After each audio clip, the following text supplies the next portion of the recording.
Einen wunderschönen guten Abend. Servus. Ah, Wahnsinn. Das ist ja Wahnsinn. Guten Abend.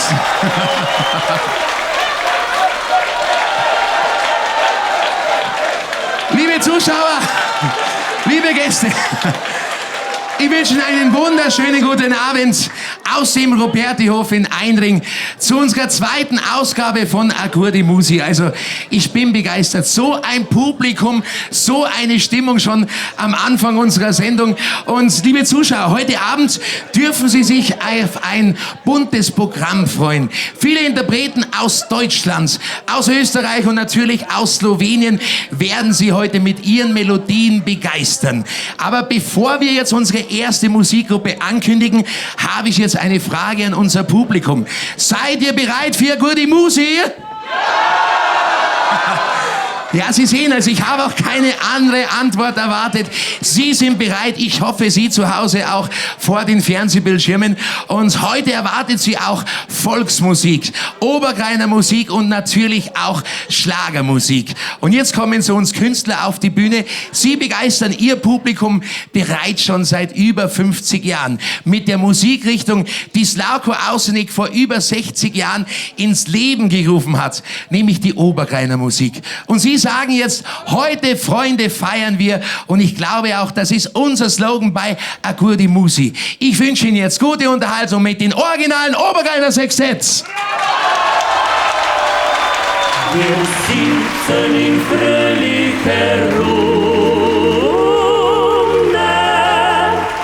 gemütlich bei schöner Musik und singen auf unserer Freundschaft zusammen so gerne ein Lied. Heute, Freunde, feiern wir, wollen fröhlich sein. Heute, Freunde,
Ausgelassene Stimmung bei uns hier im Roberti auf Bayagurdi Musi mit dem originalen Obergreiner Sextett. Ja, wir fahren jetzt musikalisch von Slowenien in die wunderschöne Steiermark und jetzt kommen 3 Burschen zu uns. Ja, sie nennen sich Mario, Franz und Manfred und ihre Fans beschreiben sie auch gerne so. 3 sympathische junge Männer, 3 Jodelkünstler und natürlich auch 3 harmonierende Stimmen. Und ja, auf Volkstv gehören sie zu den beliebtesten Gruppen und sie sind auch seit Anfang an mit dabei und man merkt jetzt, sie kommen langsam auf die Bühne und sie haben heute einen Titel mit dabei, da geht es nämlich um die Liebe, aber sie sagen jetzt nix Amore, also es heißt dann wahrscheinlich keine Liebe, aber so wie ich sie kenne, betreiben sie sehr viel Liebe, also ja, das habe ich wieder zu viel verraten von ihnen, aber wir freuen uns jetzt alle mit einem riesengroßen Applaus auf unsere Baggerburm! Auf jetzt! La la la la la la la la la. Nix amore, nix amore. La la la la la la la la la la. Nix amore, la la la. In einer Trattoria, da traf ich einst Maria bei Vino und Spaghetti. Sie war recht ametti, sie lud mich ein nach Hause zum Chianti, Wein und Jause. Da machte sie sich schöner mit Seife, Kamm und Föhn. La la la la la la la la la. Nix amore, nix amore. La la la la la la la la la.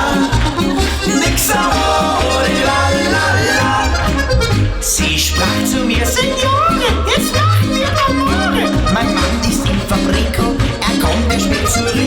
Doch musst du sein sehr leise, wenn Kind der macht dann Scheiße.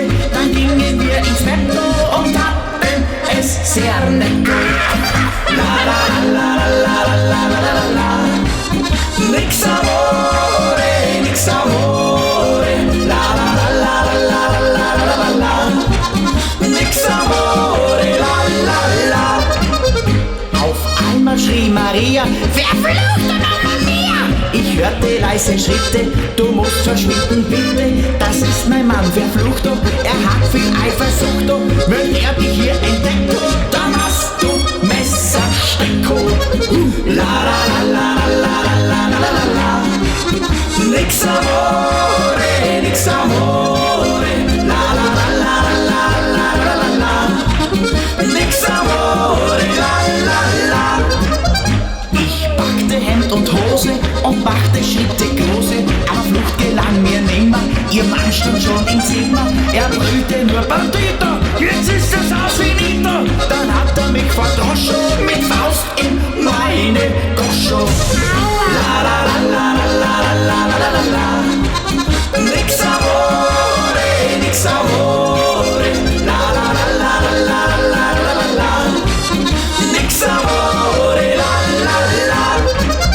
Und dann verflucht doch Malo, er machte ich ins Spital und mich herum zerherzte. Mein ganzer Körper schmerzte, mein Kiefer war zerbrochen, mein ganzer Bauch zerstochen. Mir fehlten 7 Zähne, das war nicht molto bene.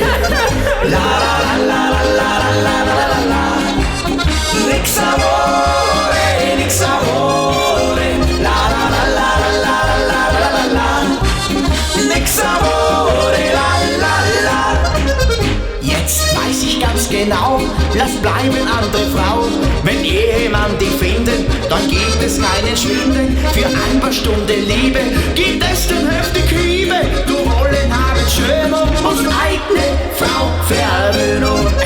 La la la la la la la la la. Nix amore, nix amore. La la la la la la la la la. Nix amore, la la la.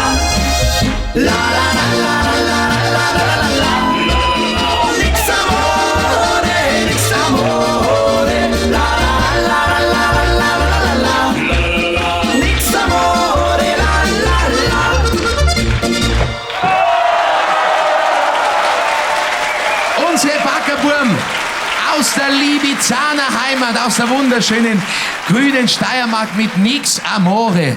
Ich kenne sie anders, mit Amore eigentlich. Einen wunderschönen guten Abend, meine Herren. Es freut mich sehr. Wieder einmal bei Agurdi Musi. Und mittlerweile haben wir jetzt schon das 6. Interview, glaube ich, gell? Ungefähr, ja. Aber noch einmal auch ein herzliches Dankeschön auch an VolksTV, dass wir heute wieder mit dabei sein dürfen. Und ich hätte einmal gesagt, für das, dass das alles immer so wunderbar funktioniert und so reibungslos funktioniert, hätte ich immer gesagt, liebe Gäste, einen riesengroßen Applaus auch einmal an den Sender VolksTV. Bitte einen Applaus auch einmal. Dankeschön. Das haben Sie sich auch wirklich verdient, unser Team von VolksTV. Aber wir, also VolksTV wäre ja auch nichts ohne die Musiker. Und ihr gehört ja auch zu VolksTV dazu, wie der Fernseher sozusagen. Und seid seit Anfang an mit dabei. Und ich habe ein bisschen überlegt, was soll ich euch fragen, weil wir haben wirklich schon so viel Schmarrn geredet miteinander. Deswegen habe ich mir jetzt was überlegt. Nämlich, ich habe auf Facebook, oder wir haben auf Facebook einen Aufruf gestartet an eure Fans, an unsere Zuschauer und haben gefragt, welche Fragen wollt ihr denn an die Baggerburm gerne mal stellen? Haben wir viele Zuschriften bekommen, überall aus Slowenien, aus Deutschland, aus Österreich, aus Holland. Und ich habe mir jetzt wirklich so die 3 nettesten Fragen rausgesucht. Ja? Fangen wir mal an. Seid ihr bereit für sowas überhaupt? Ja. So, die Steirer sind für alles bereit, gell? Ja. Ja. Hinter uns sind Steirer. Ja, also, da haben wir den Klaus aus Augsburg, ein Schwabe, ein Bayerischer. Und er fragt jetzt, also die Frage richtet sich wahrscheinlich an den Franz, was war euer lustigstes Erlebnis in Australien? Da war eigentlich alles lustig. Also, wir haben ja eine Tournee in Australien gehabt und von Einschlafen auf der Autobahn bis unterm Fahren, oder? Ja, aber während dem Fahren alles ist dabei gewesen. Aber eine Szene war extrem lustig, da lachen wir uns heute noch die Bauch voll an, kannst du sagen. Ne? Und zwar waren wir bei einem Barbecue eingeladen. Also beim Grillabend? Beim Grillabend, ja. Und wir haben nicht gewusst, dass da sehr viele Gäste auch dabei sind. Ne? Und da hat es einmal gegeben und wir haben schon den ganzen Tag nichts gegessen gehabt. Also richtig einen Hunger gehabt. Ne? Und dann kommen wir dorthin, voller Freude stellt die Hausherrin, also die Dame dort, stellt dort einen Vorspeisenteller auf. Gell?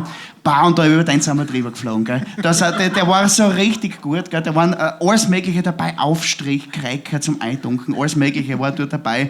Und wir essen. Haben extra eine Sessel zugestellt, damit wir schön Glas einschaufeln können.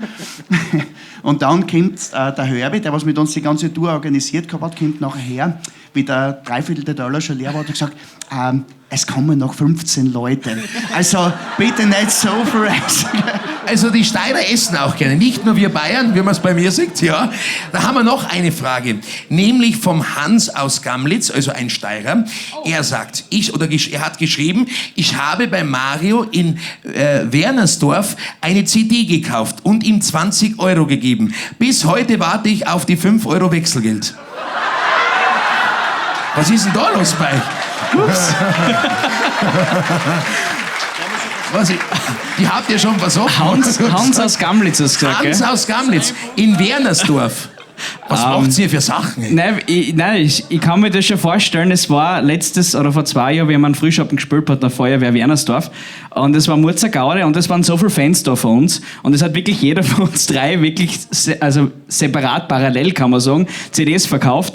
Und lieber Hans, wenn du jetzt zuschaust, daheim, es tut mir furchtbar leid, wenn das passiert ist. Gell? Wir spielen heuer wieder in Wernersdorf den Frühschoppen, komm vorbei, dann kriegst du die 5 Euro wieder zurück. Oder die neue CD, war ja auch was. Oder die neue CD, auf alle Fälle.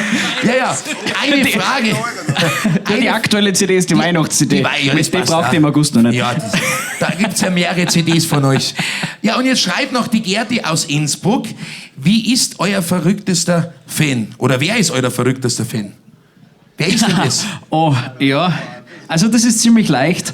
Wir haben sehr viele große Fans, aber wir haben einen, der ist sicher der verrückteste. Wir haben vor circa 14 Tagen oder 3 Wochen vor einiger Zeit in Zillertal gespielt und dort wurden wir überrascht. Vor der Veranstaltung ist ein guter Freund von uns vorbeigekommen und hat sich unser Logo aufs Wadl tätowieren lassen. Ja, Wahnsinn. Das ist, lieber Kuckuck, einen schönen Gruß an dich zu Hause nach Tirol. Gell? Okay. Wahnsinn, ein großes Backerburm-Tattoo, aber wirklich tätowiert, nicht nur aufpickt, auf dem Wadl. Also das sind Fans, wirklich. Ja. Er will sogar noch die Autogramme von uns tätowieren lassen. Also Wo das kommen gibt noch- die dann hin? Ja, unterm Logo. Unterhalb. Ja. Jetzt schon waren weiter oben vielleicht. Nein. Nein, da. Oder weiter hinten. Kann ja auch sein. Über die Damen können wir drüber reden. Ja, da kann man es auch gut besichtigen. Also- Ich sehe ja, ihr habt viele Fans und alle Fragen, wenn wir die jetzt alle euch stellen würden, würden wir wahrscheinlich Weihnachten auch noch da sitzen. Aber ich habe Passat, jetzt... wir hätten eine CD dazu. Ach so, ja. So lange durch bis Weihnachten. Aber jetzt habe ich noch abschließend eine Frage an euch. Gibt es eigentlich bei euch jemanden, mit dem ihr seelenverwandt seid? Ja, alle drei untereinander. Olli. Ja, ich bin mit einer Tirolerin seelenverwandt, weil die kommt jetzt zu uns auf die Bühne. Sie kennen sie alle. Seit ungefähr 1,5 Jahren moderieren wir gemeinsam unseren Volksstadel. Jeden Samstagabend. Und geplant war eigentlich nicht, dass wir auch ein Liebespaar werden, aber wir zwei sind seelenverwandt und da bin ich sehr froh darüber und ich freue mich, dass sie heute mit ihrem Titel bei uns ist. Unsere Lara Bianca Fuchs.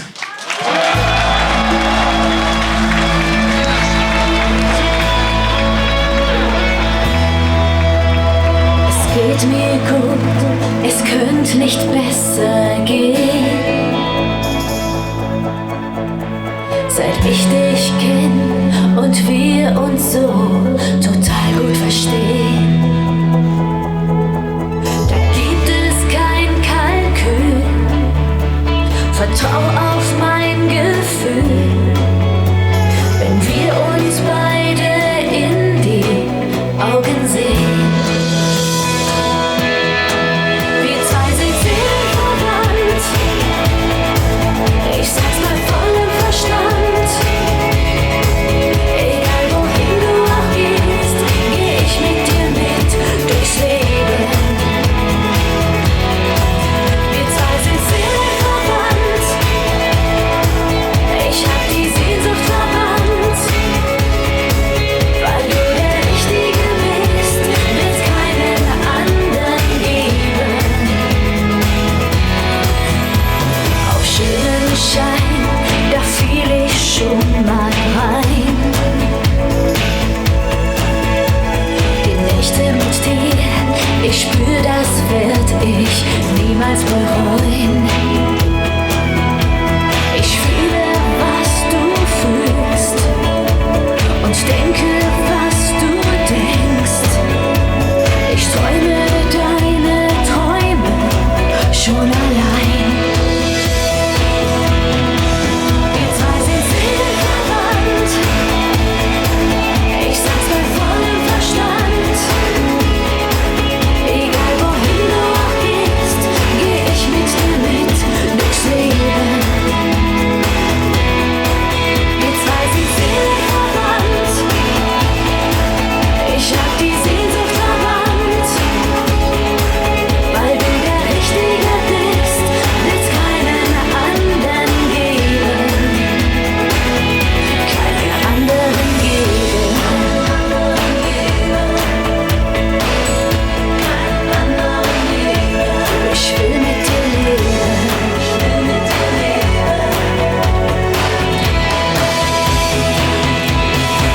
Wir zwei sind seelenverwandt. Ich sag's bei vollem Verstand. Egal wohin du auch gehst, geh ich mit dir mit durchs Leben. Wir zwei sind seelenverwandt. Ich hab die Sehnsucht verbannt. Weil du der Richtige bist, wird's keinen anderen geben. Ich will mit dir leben.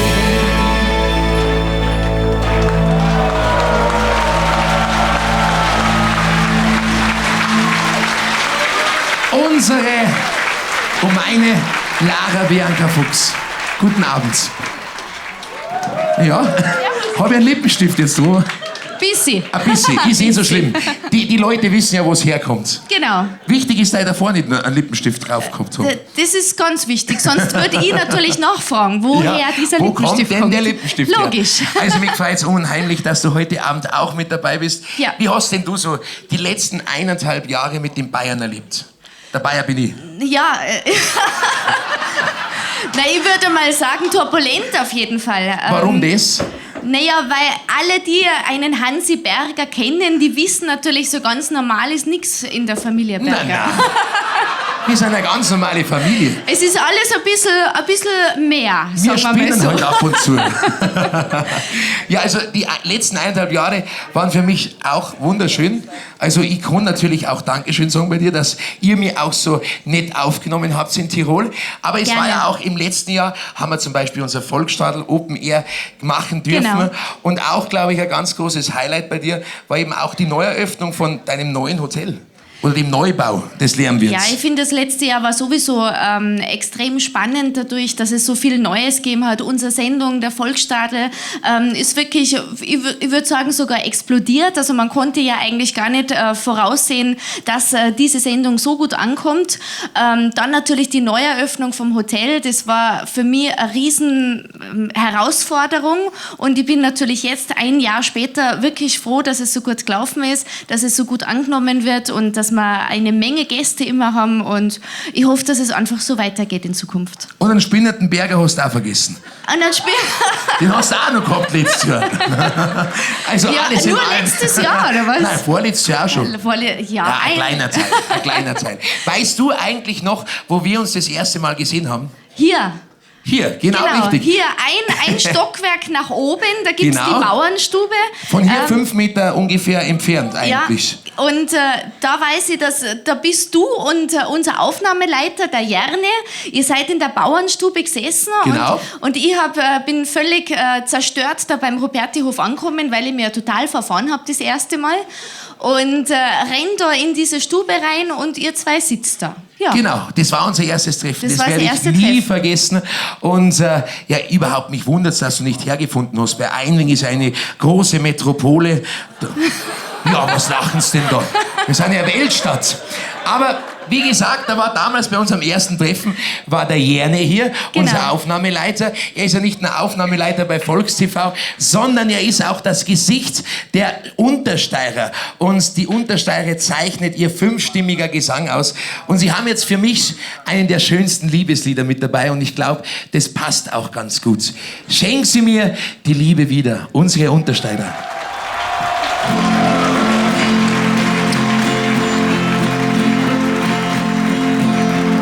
Sitz die, lass uns reden, gute alte Freund. Dass du leidest, kann ich sehen, du liebst ihn noch heut. Sie hat mir mein Herz genommen, ja, ich liebe sie. Ich kann ohne sie nicht leben, ich vergesse sie nie. Ich möchte sie berühren, ihr in die Augen sehen. 1000 Tränen fragen mich nur, was ist bloß geschehen? Diese Wunde heilen, wird dieser Schmerz vergehen. Schenk sie mir die Liebe wieder, dann wirst du mich glücklich sehen.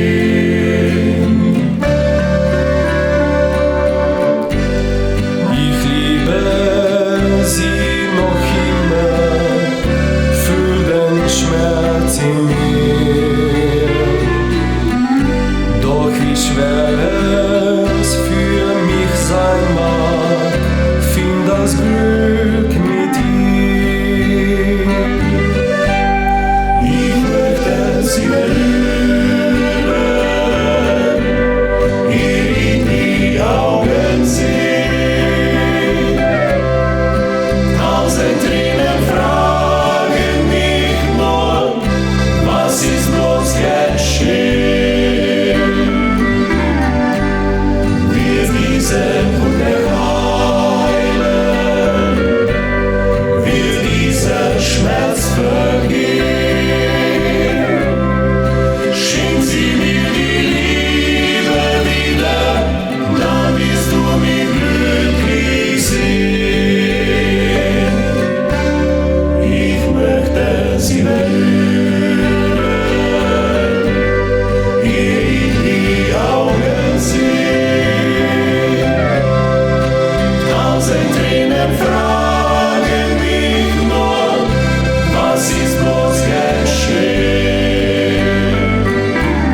diese Wunde heilen,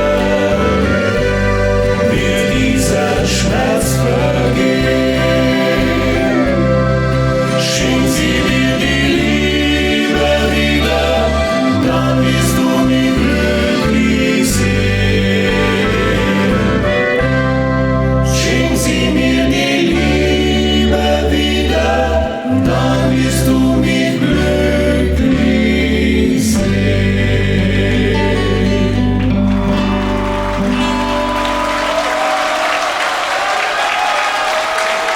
Perfektion und Gefühl von 5 Untersteirern, und ich sage nochmal Dankeschön bei euch, dass ihr heute hier bei uns im Robertihof bei Agurdi Musi mit dabei seid.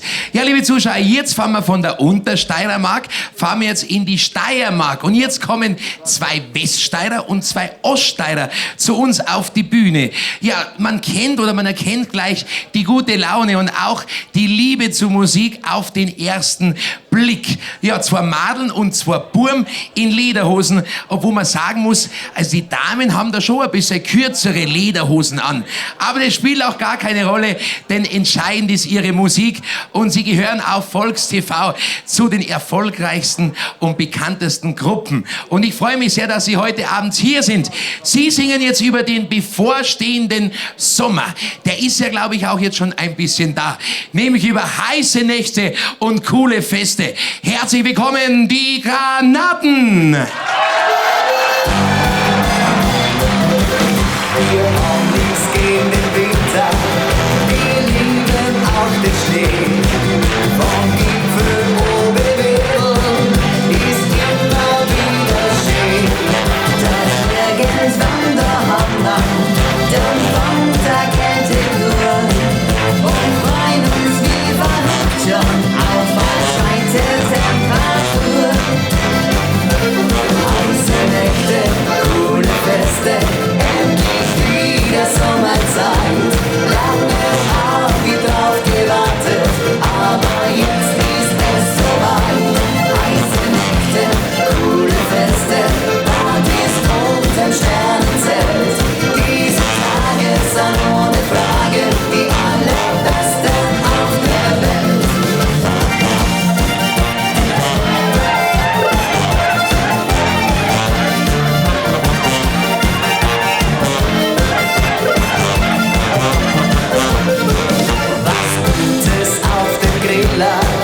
Dazu ein kühler Trink. Wir tanzen ab zur Musik, ja, das ist unser Ding. Und geht ein Fest zu Ende, dann jammern wir nicht lang. Denn irgendwo von sich an ruft die nächste Feier an. Heiße Nächte, coole Feste, endlich wieder Sommerzeit. Lange haben wir drauf gewartet, aber jetzt ist es soweit. Heiße Nächte, coole Feste, Partys unterm Sternenzelt. Diese Tage sind ohne Frage die allerbesten auf der Welt. La la la la la la la la la la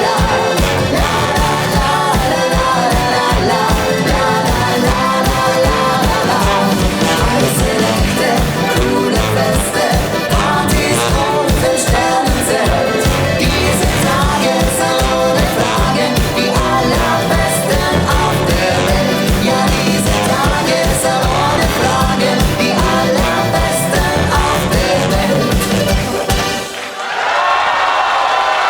Unsere Granaten aus der Steiermark, vielen lieben Dank, dass ihr heute Abend mit dabei seid bei Agurdi Musi.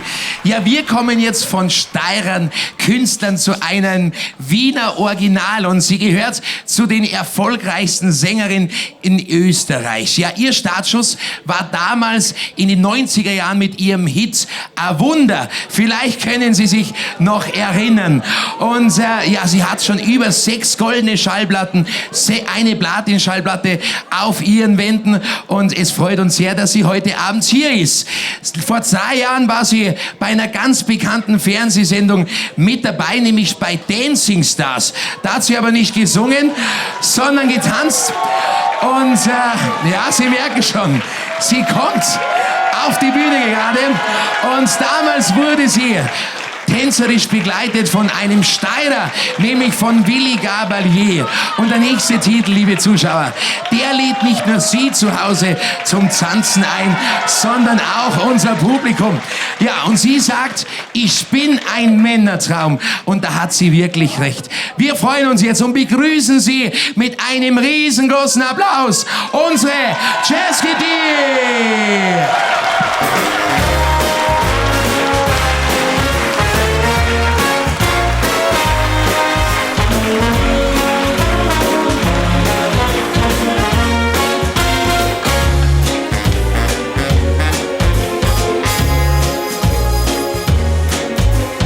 Wenn ich vor dem Spiegel stehe und mich nach allen Seiten drehe, dann denk ich mir im Geheimen, du bist ein steiler Zahn.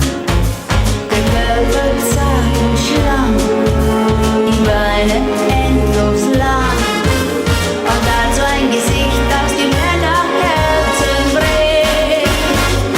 Ich bin ein Männertraum, so schön man glaubt es kaum, an mir ist alles perfekt. Es ist mein Sexappeal, davon hab ich so viel, jedem Mann der Kopf verdreht. Ich bin ein Männertraum, so soll das alles schauen, da kann ich gar nichts dafür. Die Idealfigur, an die Erotik-Uhr, das alles gab der Himmel her.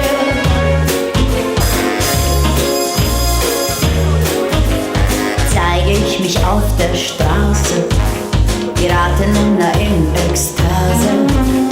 Aber damit muss ich leben, ich bin ein Meisterwerk, kann mich fast nicht erwehren, weil alle mich begehren. Selbst der größte Kavalier wird zum wilden Tier. Ich bin ein Männertraum, so schön man glaubt es kaum, an mir ist alles perfekt. Es ist mein Sexappeal, davon hab ich so viel, jedem Mann den Kopf verdreht. Ich bin ein Männertraum, so soll das alles schauen, da kann ich gar nichts dafür.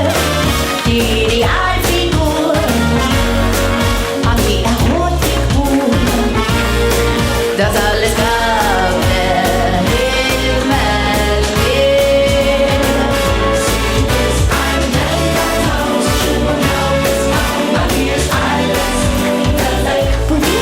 Es ist ihr Sexappeal, davon hat sie so viel, jedem Mann den Kopf verdreht. Ich bin ein Männertraum, so soll das alles schauen, da kann ich gar nichts dafür. Die Idealfigur und die Erotik-Uhr, das alles gab der Himmel her.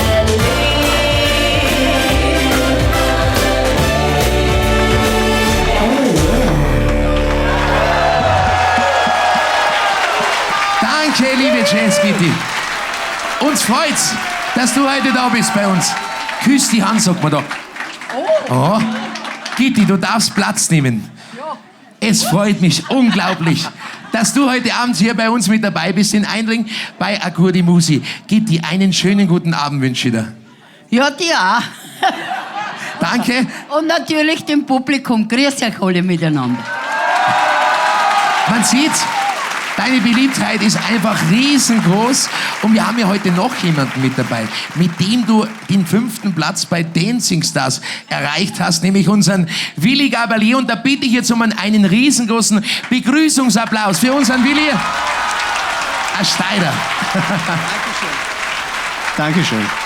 Wie ist eigentlich die Zusammenarbeit bei euch beiden entstanden? Ihr habt ja bei Dancing Stars wirklich Gas gegeben. Wie war die zu sagen? Ja, ein Traum. Außer Spaß, nur Spaß.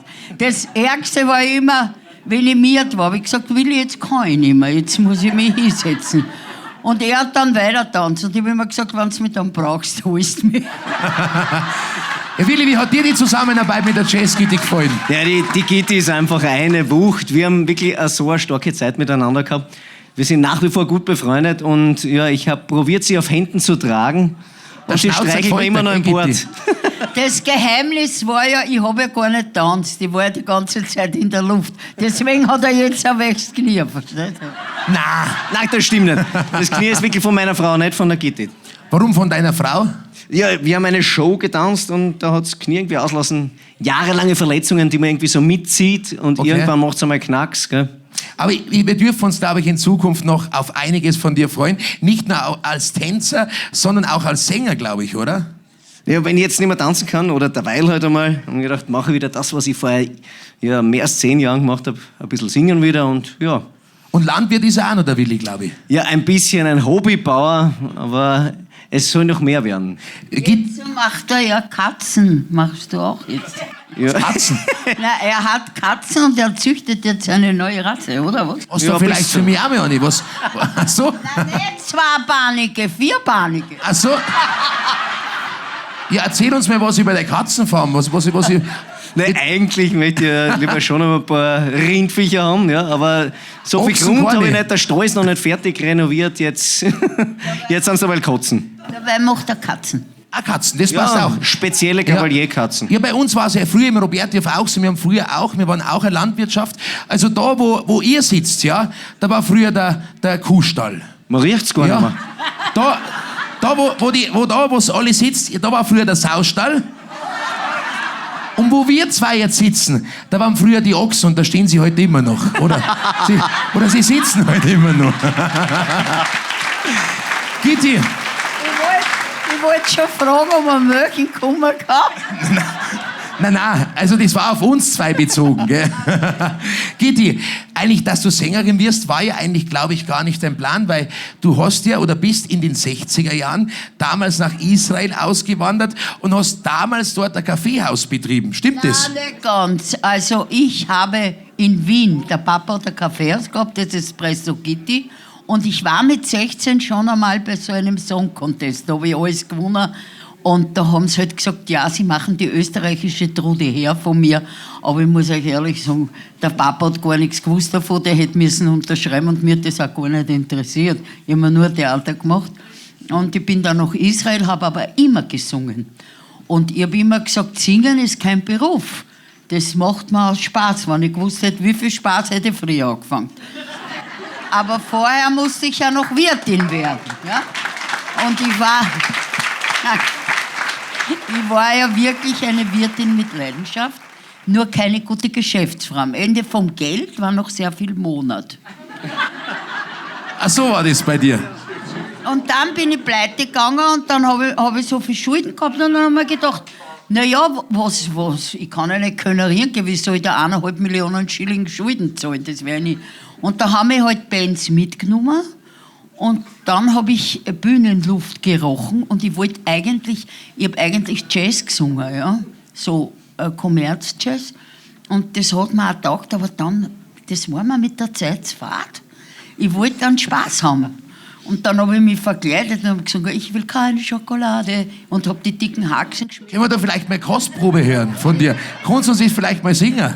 Und dann, und die Leute haben sich alle gefreut und ich habe mich gefreut und so ist das ganze Dilemma entstanden. Na, Dilemma ist es keins.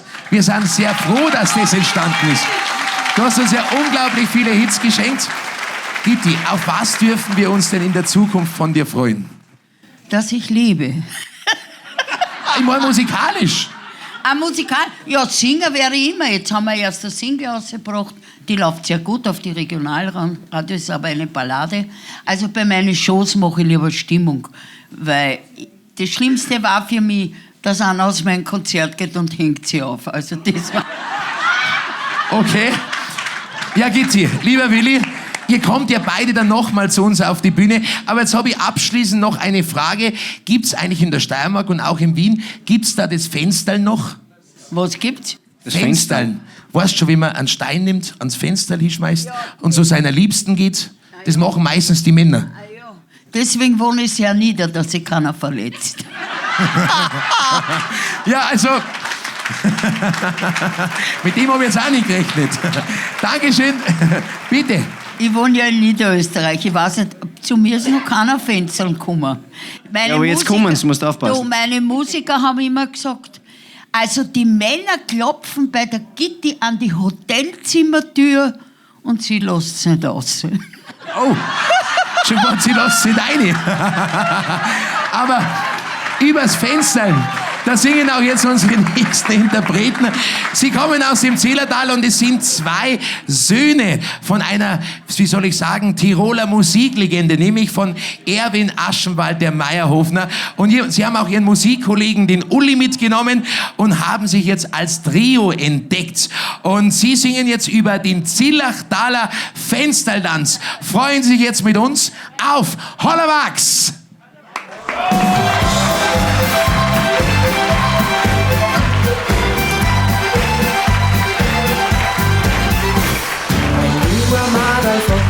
Was hast denn heut noch vor? Geh wieder bis aus, sie flüstert dir ins Ohr. Bei uns daheim am Land, da ist es Tradition, dass man zum Fenster geht, hoch über den Balkon. Hast der Schneid, hast der Freit, was hindert die dann dran? Das ist der Zillertal, der Fenstertanz, das muss daheim mal gehen. Was kann's denn Schönes geben? Ja, bei dem Zillertal, der Fenstertanz, da kannst die Blauen untereinander legen.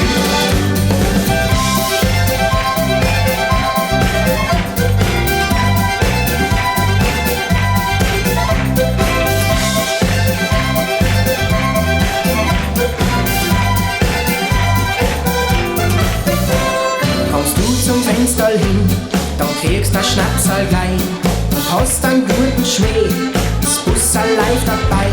Es kann da leicht passieren, ist lieber noch so groß, dass dein Freund tragen hörst, da rennt die nie der Boss.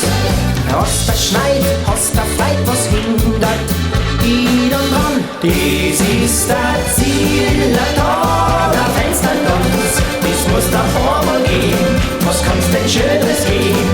Ja, bei dem Zillertal, der Fenstertanz, da kannst die Blauen untereinander legen.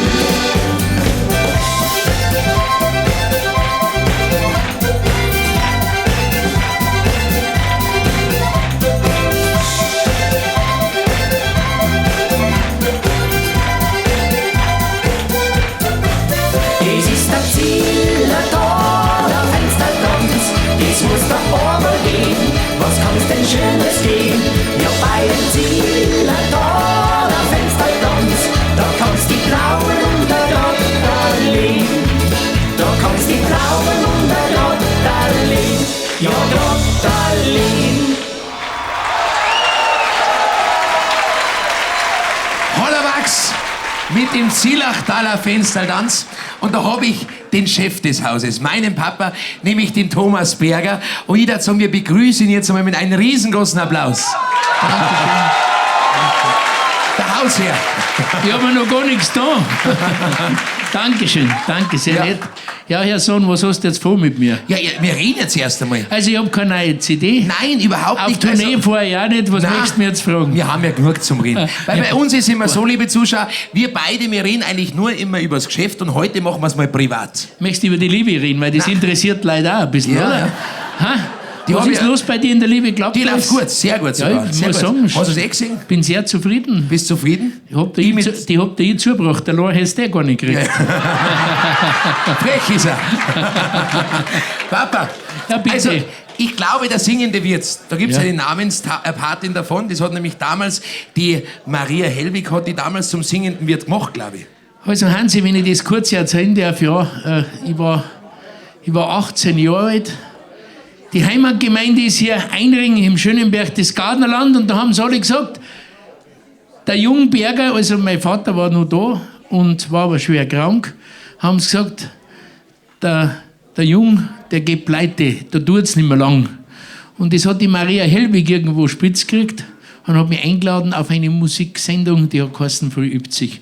Und das war natürlich gewaltig. Im ZDF um 18.55 Uhr haben sie damals wie viele Millionen Zuschauer. Und da hat der Programmchef gesagt, liebe Maria, du kannst alles machen, aber du darfst diesen jungen Mann keine Werbung machen. Vor der ZDF-Heute-Sendung, vor den Nachrichten, darf ja keine Werbung gemacht werden. Und die Maria Hellwig hat um 18.55 Uhr gesagt, so, und jetzt kommt das singende Wirt aus Eindring, das ist der Thomas Berger, da gibt's was Gutes zum Essen, der frische Weißwürst, singen tut der auch schon. Ja, und am nächsten Tag sind die Busse Schlange gestanden. Und dann sind sie alle Schlange gestanden Ja. und wollten den singenden Wirt sehen. Und zu Anregen haben sie gefragt, wo da der singende Wirt ist. Haben sie gesagt, nein, wir haben gerade einen spinnenden Wirt bei uns. Ja, Papa, du hast ja auch unglaublich viele tolle Erlebnisse gemacht, was mit vielen tollen Interpreten unterwegs, wie zum Beispiel mit Hirs, mit Herrn Moik, mit Karl Moik und auch mit der Maria und Margot Hellwig. Was war eigentlich für die so das schönste und lustigste Erlebnis? Das schönste und lustigste Erlebnis war, ihr habt ja alle einen Hirs kennt, oder? Ich habe mit dem Hirs das letzte Lied gesungen, 1,5 Stunden vor seinem Tod. Und so haben wir voneinander gegangen. Und der Hirs war ein Freund des Hauses, war bei uns da wie daheim. Und wir waren viel unterwegs. Und die schönste Geschichte und die lustigste Geschichte mit dem Hirs, das muss ich euch verzeihen, das war in Thüringen.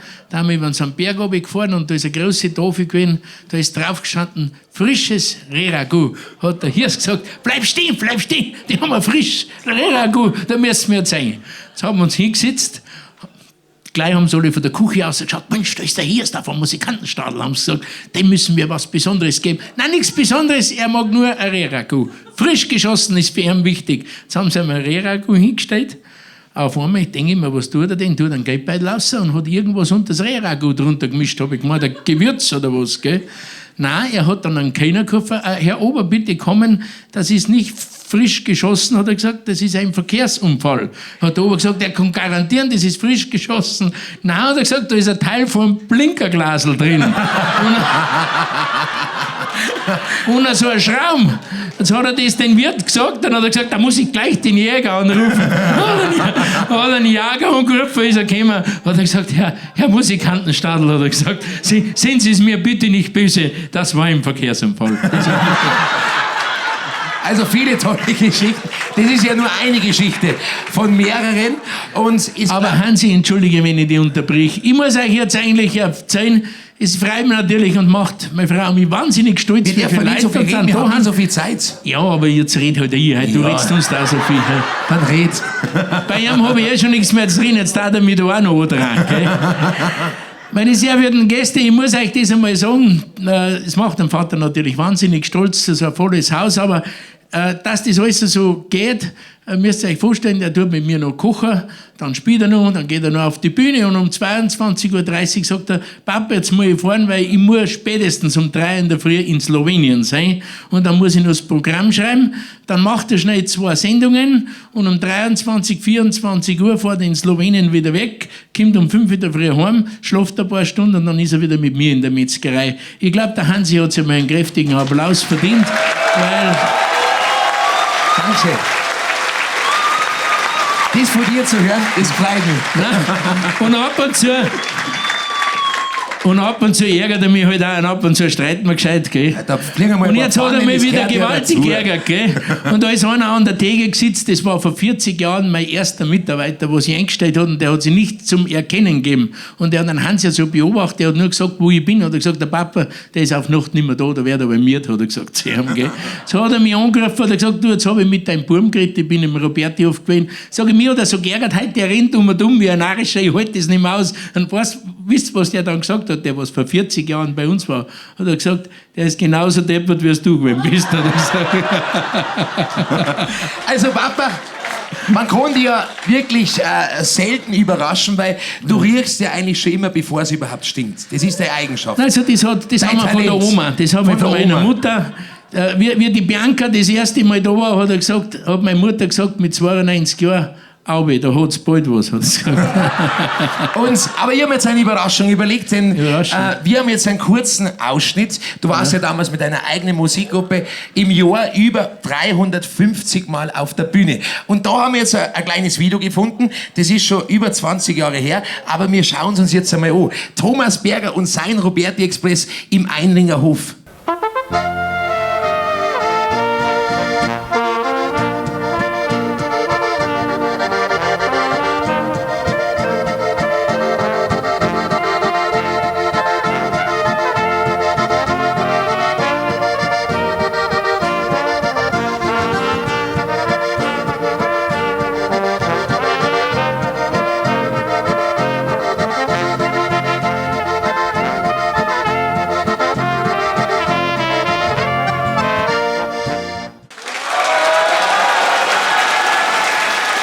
Also, die Haare waren damals nur ein bisschen fülliger.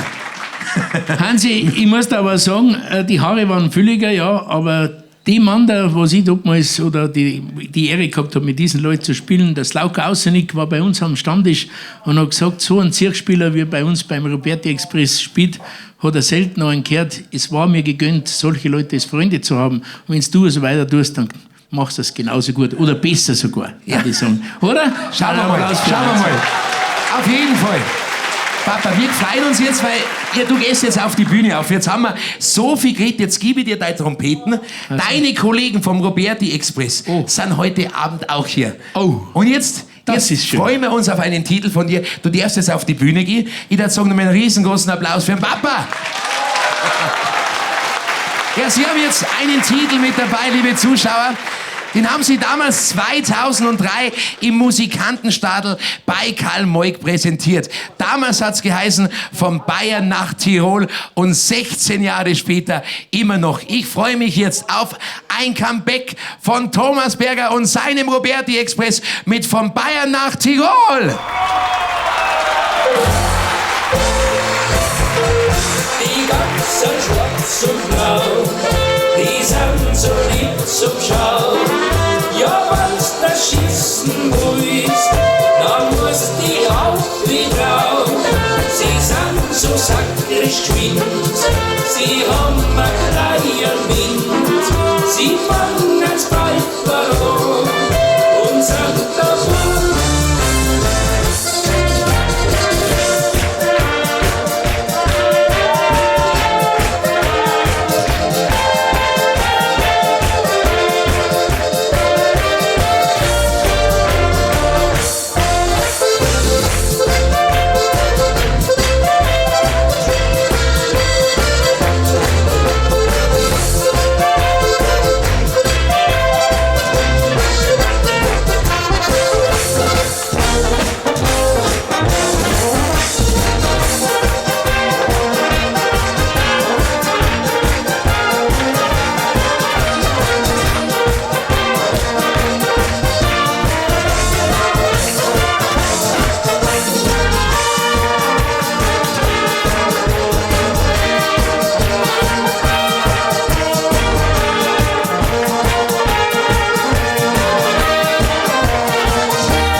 eine Zugabe hören.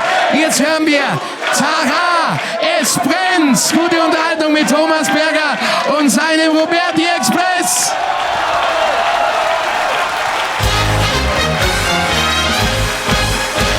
Bei mir ist heute hier der Ball und voll ist heute Abend der Saal. Musikanten spielt's heute auf, alle Leute sind heute gut drauf. Gelöscht wird heute Abend mit Bier, die Leute bleiben bis morgens um 4. An Alarm wird nicht gedacht, damit die Nacht eine Runde wie gebracht.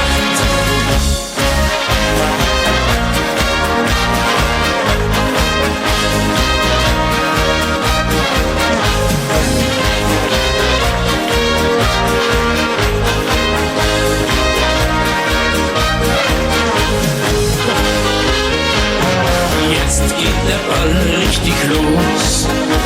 Die Stimmung, die ist ganz famos. Die Lichter gehen nun aus. Die Feuerwehr steht auf. An jedem im Ohr ist schon klingt das Lied von Marie, jeder singt. Die Stimmung ist nun da. Die ganze Feuerwehr, sie singt da.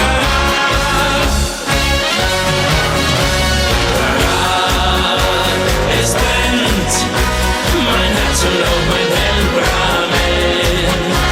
Marie, komm her und spiel bei mir die Feuerwehr. Willst du mich nicht holen, lässt du mich verloren.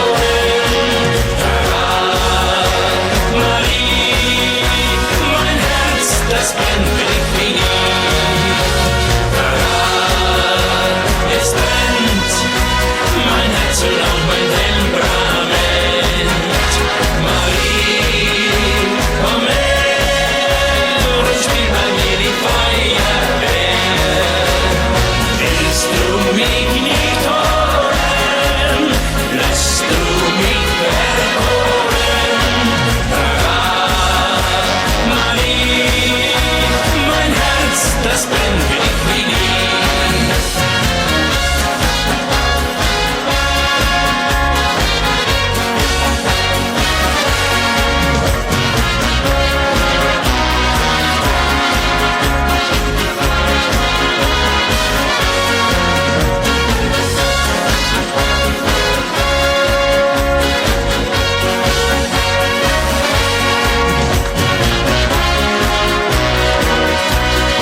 Es brennt, mein Herz und auch mein Temperament. Marie, komm her und spiel bei mir die Feuerwehr. Willst du mich nicht holen, lässt du mich verloren. Marie, mein Herz, das brennt für dich wie nie.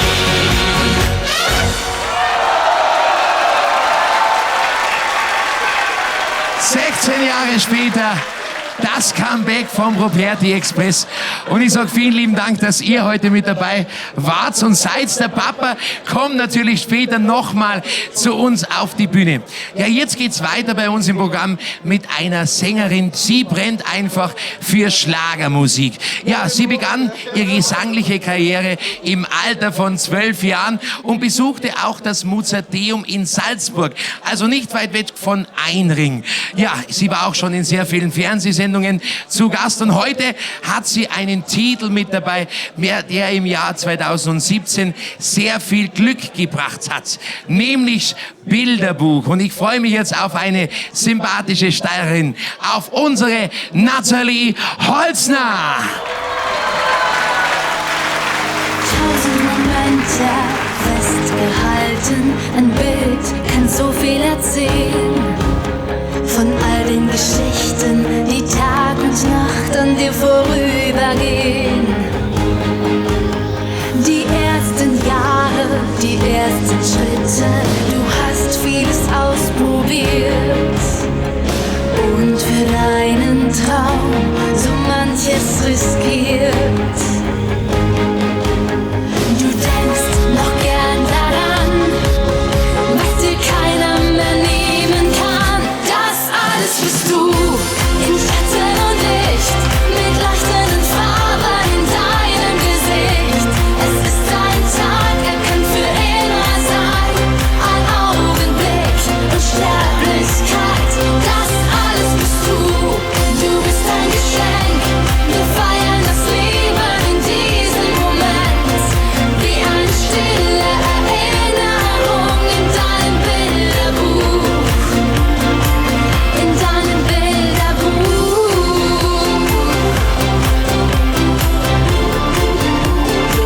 in deinem Bilderbuch.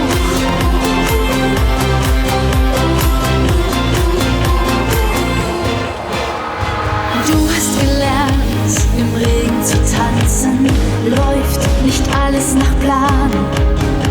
Statt aufzugeben, fängst du nochmal von vorne an. Ohne Flügel fliegen, das kannst nur du, und ohne Angst nach vorne gehen. Denn da sind Menschen, die immer zu dir stehen.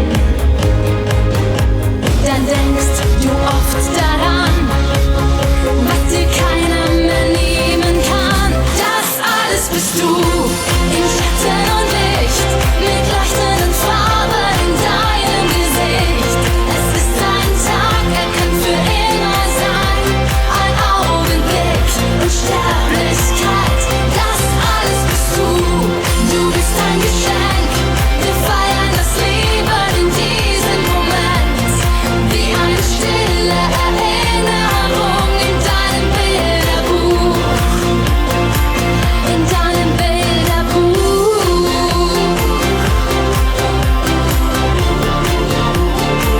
in deinem Bilderbuch.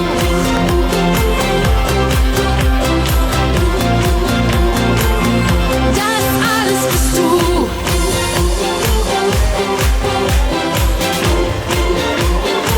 In deinem Bilderbuch.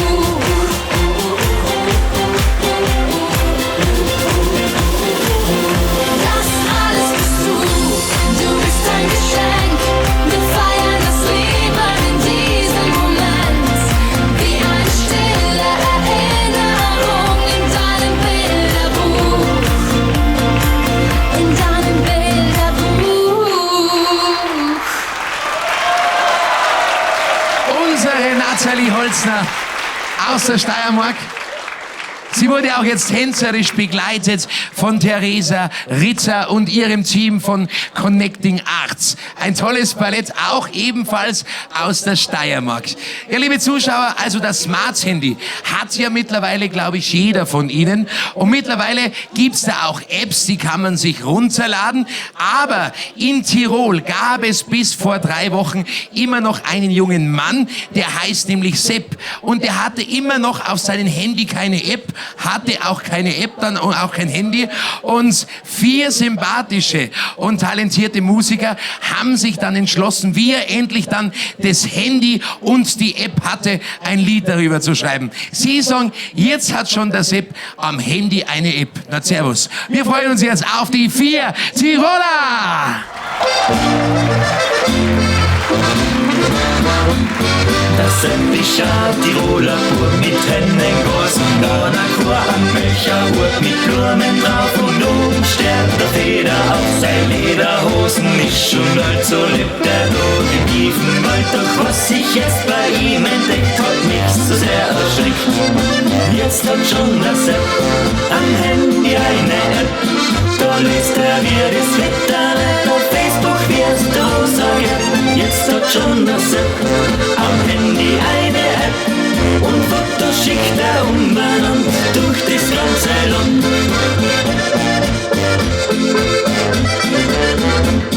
Sein Trachtenhemd, das ist gestickt von oben bis unten zusammengeklickt, nur selten ist er fest frisch frisiert und niemals ist er frisch rasiert. Die Knospen, die sind voller Dreck, so gärt er am Abend weg. Und jeder, der es nicht gesehen, der wird es nicht verstehen. Jetzt hat schon das App am Handy eine App. Da liest er, wie das Wetter nicht auf Facebook wirst du sagen. Jetzt hat schon das App am Handy eine App. Und Fotos schickt er umeinander durch das ganze Land.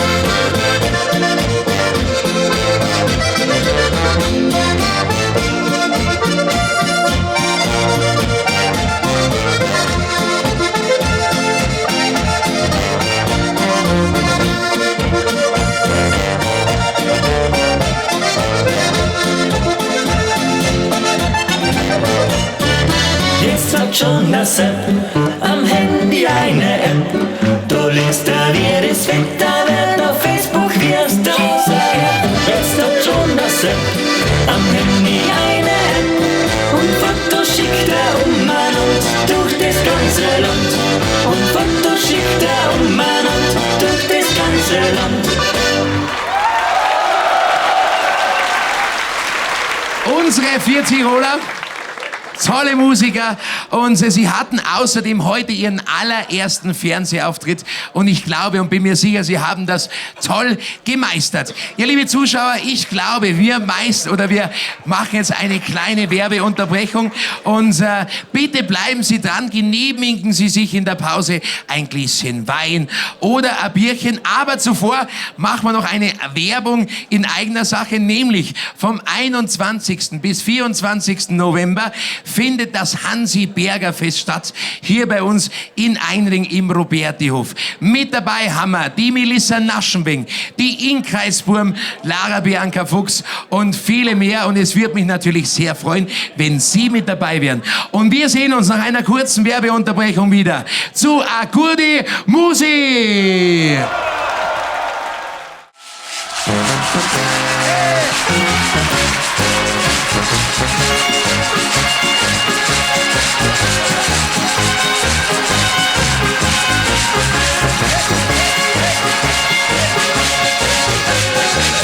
Liebe Zuschauer, wir sind wieder zurück aus der Werbung zur Akurdi Musi.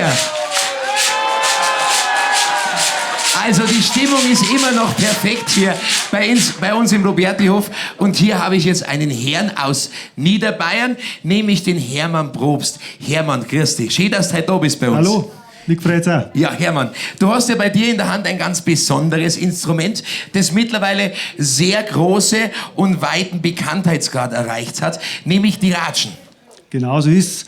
Ich mache die Ratschen selber daheim. Ich mache das aus Hobby und habe das irgendwann einmal gesehen, da war ich auf einem Konzert bei den Ursprungbuben und habe gesagt, Mensch, was machen die Leute da vorne? Die klatschen noch nicht, was haben die denn in der Hand?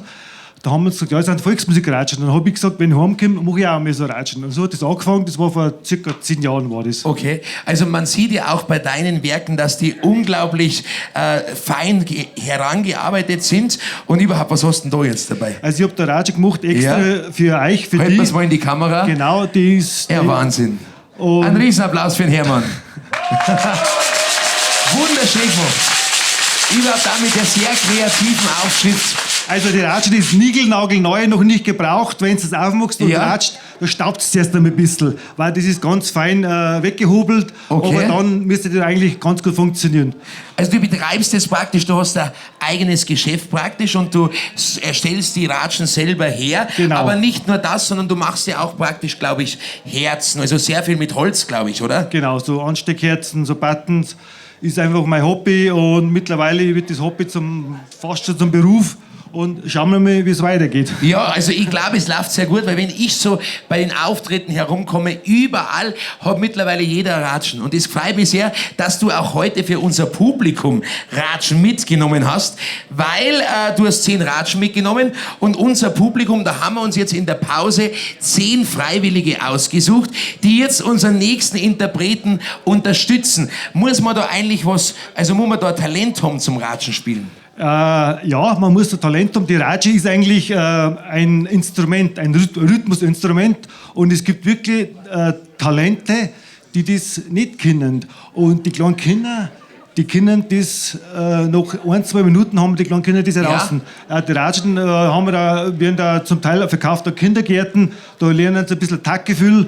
Und ich bin jetzt gespannt, wie jetzt die Damen und die Herren auf der Bühne das machen. Da gehört ein bisschen ein Taktgefühl dazu. Und aber schauen die wir mal. können das. Ich bin überzeugt davon. Ich bin auf jeden Fall überzeugt, dass Sie das können. Das sind lauter Musikfans. Und ja, jetzt kommt ein Musiker zu uns auf die Bühne, ein Sänger, auch aus deiner Heimat, aus Niederbayern. Und er wurde bekannt durch den Musikantenstadel. Damals begeisterte er seine Zuschauer mit dem Pipi Hinderl. Und heute hat er für uns ein Borisch-Hits-Medley mit dabei. Und er wird jetzt unterstützt von 10 fleißigen und talentierten Ratschenspielern. Und wir freuen uns jetzt auf ihn, auf unseren Spitzbur Markus.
Das Herz, Liebestreu, Liebesschmerz. Und jetzt dann ganz leise und still, zeige mir Gefühl.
Und ich muss unsere Zuschauer gratulieren.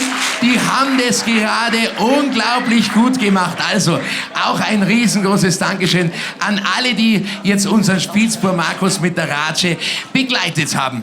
Ja, unser Spitzbub Markus, der hat damals auch seine Karriere bei einem Talentwettbewerb begonnen. Damals im Musikantenstadl.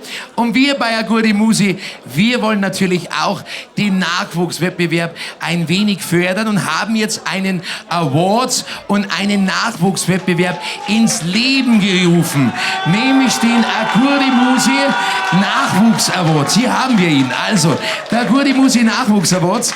Und heute werden 3 Interpreten und Musikgruppen hier bei uns im Rupertihof gegeneinander antreten. Und unser Publikum hier im Rupertihof entscheidet dann per Voting, wer diesen Award mit nach Hause nimmt. Also, liebe Gäste, Sie haben alle hier auf Ihren Tisch ein Voting-Platz und da können Sie dann, wenn Sie alle 3 Favoriten bzw. Interpreten gehört und gesehen haben, für Ihren Favoriten abstimmen. Ja, also ich würde sagen, wir fangen jetzt gleich an mit unserer Startnummer 1. Sie kommen aus der Steiermark, nämlich um genauer zu sagen, aus der Libizaner Heimat. Sie nennen sich Fabio, Markus und natürlich auch unser Kevin. Und sie besingen und bestaunen gern ihre Heimat, nämlich die Steiermark. Und ja, sie sind ein wenig aufgeregt, denn heute Abend ist ihr allererster Fernsehauftritt. Sie stehen seit 2 Jahren schon gemeinsam auf der Bühne und ja, jetzt rührt sich schon was. Und ich freue mich jetzt auf Ihren Titel. Unsere Startnummer 1 aus der Steiermark, unser Klein Andreo mit dem Geisterlied.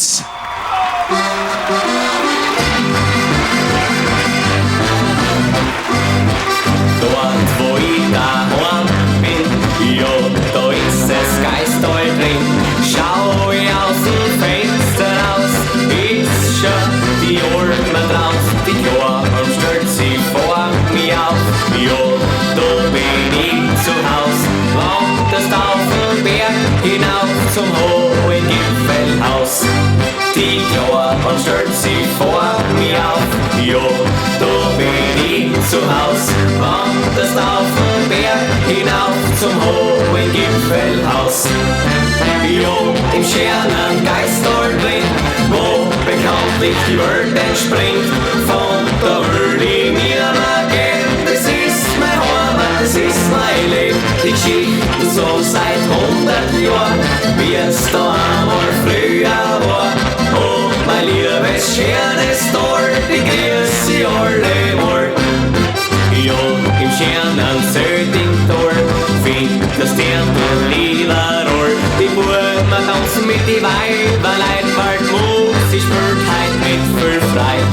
Kehrt man dann ins Wirtshaus ein, trinkt man noch ein Achterl Wein. Flott singt man ein Gestanzerl auf, die Gaudi nimmt den Lauf. Kehrt man dann ins Wirtshaus ein, trinkt man noch ein Achterl Wein. Flott singt man ein Gestanzerl auf, die Gaudi nimmt den Lauf.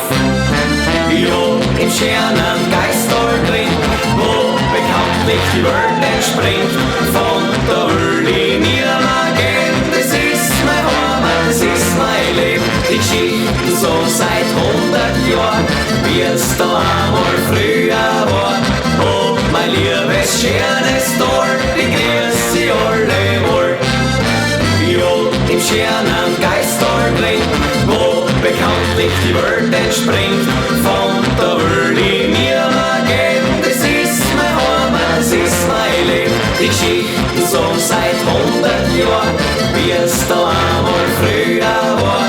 Oh, mein liebes, schönes Tal, die grüße alle wohl.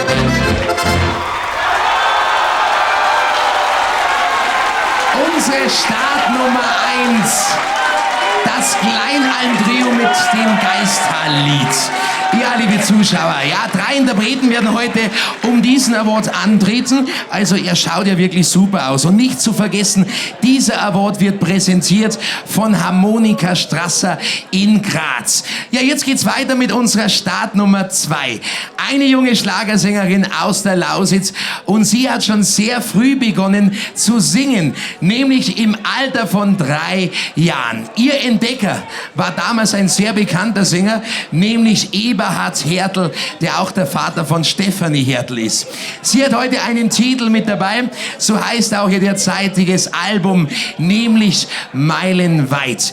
Wir freuen uns jetzt auf unsere Startnummer 2. Michelle Böhnisch mit Meilenweit.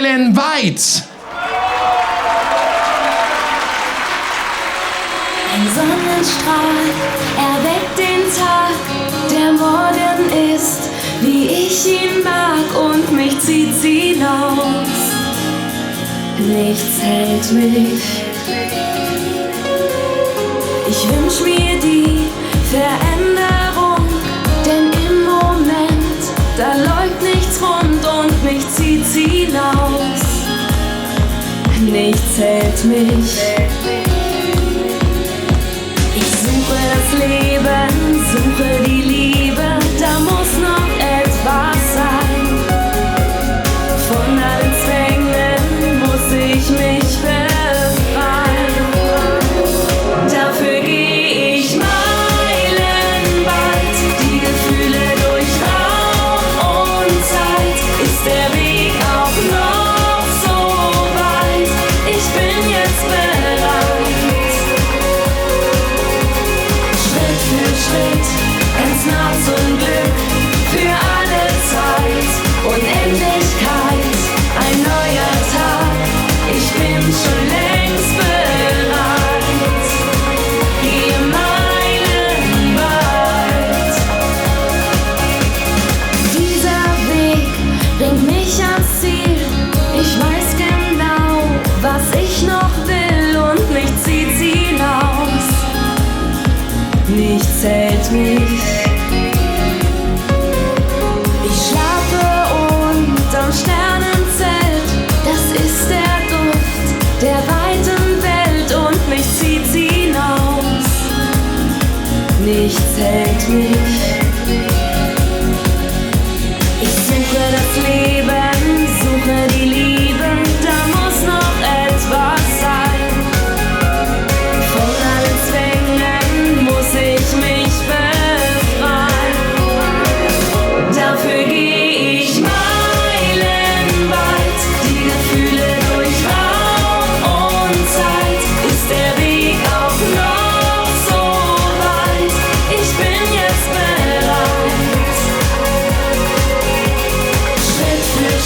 Unsere Startnummer 2 aus der Lausitz, unsere Michelle Böhnisch mit Meilenweit. Ja, jetzt kommen wir zu unserer Startnummer 3 und jetzt kommen nämlich 2 Mander und eine junge Dame auf die Bühne. Ja, die 2 Jungs, sie heißen Quirin und Magnus, kommen aus Niederbayern und können eigentlich schon auf eine beachtliche Karriere als die Karpfhammerburm zurückblicken. Sie haben sich aber jetzt irgendwie neu entdeckt und werden auch schon mittlerweile ein bisschen älter und haben ein bisschen, ja, sage ich mal so, weibliche Unterstützung dazu geholt.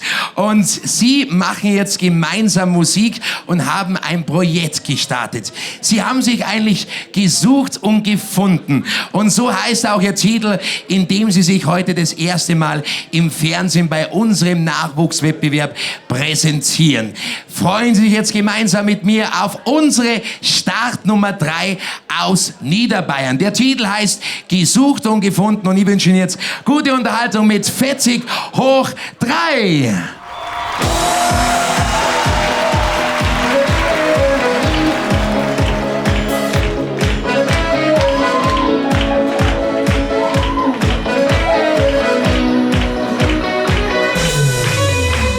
Schon von der Kindheit an hat uns Musik begleitet.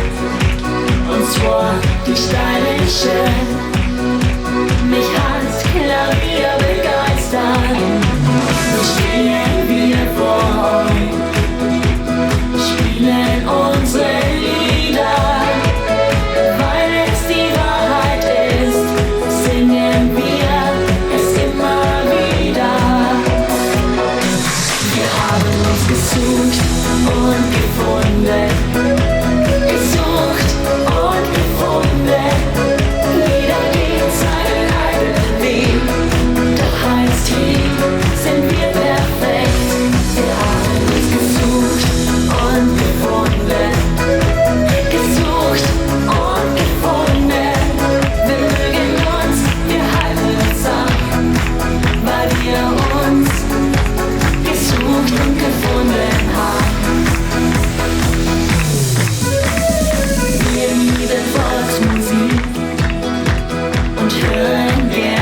Schlager.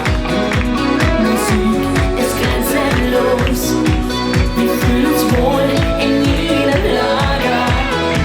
Es darf auch mal Rockbeat sein. Es spielt das, was die Leute gern hören. Und bringt nichts aus dem Takt, weil wir es uns ganz fest schwören.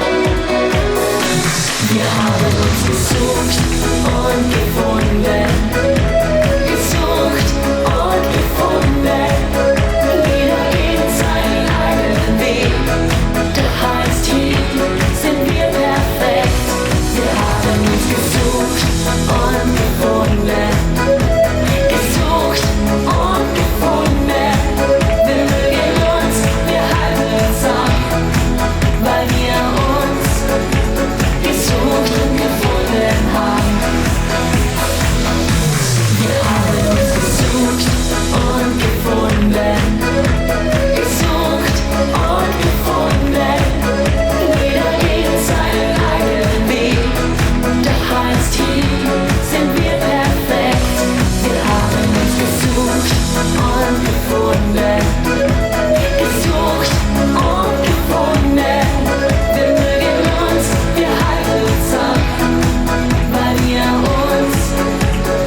Startnummer 3 aus Niederbayern, Fetzig hoch 3 mit Gesucht und gefunden.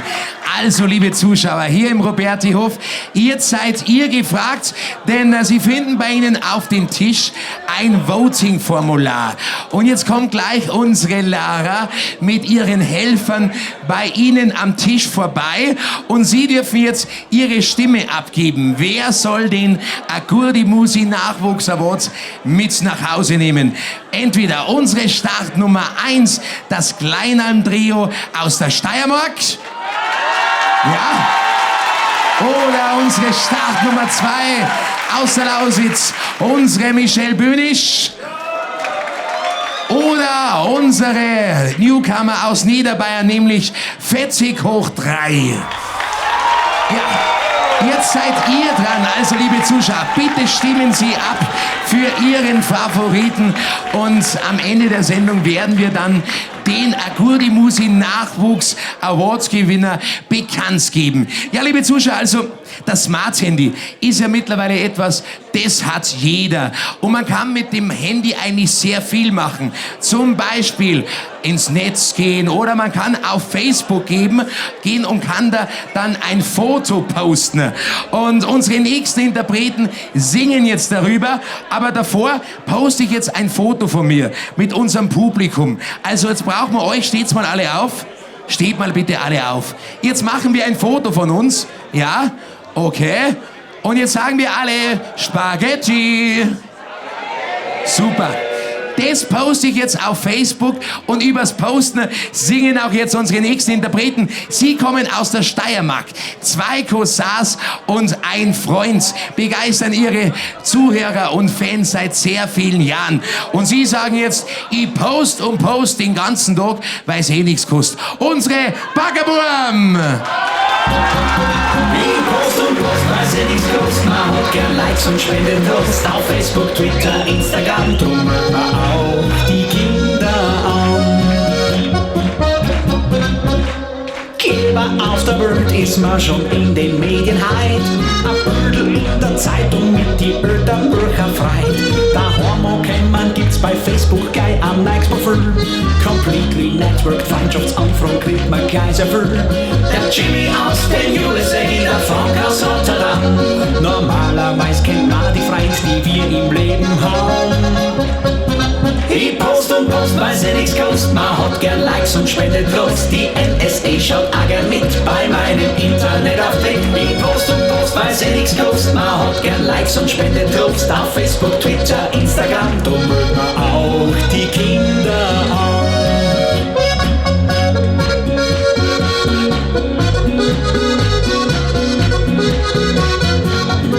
Ich post und post, weil sie nichts kostet. Man hat gern Likes und spendet Lust auf Facebook, Twitter, Instagram. Drum mögen wir auch die Kinder an. Dann geht's los mit Uploads, Bördel dort und Bördel da. Sie steht, geht so brav aufs Topferl oder schon aufs Klo. Die Freunde teilen unsere Freude in die ganze Welt. Ab die man von fahren will, kennt ein Like ist das, was zählt. Alles, was du online stellst, in Stein gemeißelt wird. Das haben viele Leute leider noch immer nicht kapiert. Ich post und post, weil sie nichts kostet. Man hat gern Likes und spendet Lust. Die NSA schaut auch gern mit bei meinem Internetauftritt. Ich post und post, weil sie nichts kostet. Man hat gern Likes und spendet Lust auf Facebook, Twitter, Instagram. Drum mögen wir auch die Kinder an.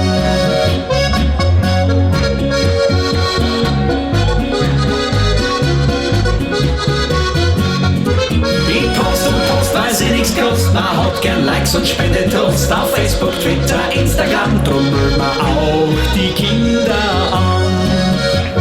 Social Media gut und schön, doch nimm die in Acht. Du hast bestimmt schon brav ein Like auf unserer Seite gemacht. Danke! Ich post und post, weil sie nichts kostet. Man hat gern Likes und spendet Lust. Die NSA schaut auch gern mit bei meinem Internetauftritt. Ich post und post, weil sie nichts kostet. Man hat gern Likes und spendet Lust auf Facebook, Twitter, Instagram. Drum mögen wir auch die Kinder an.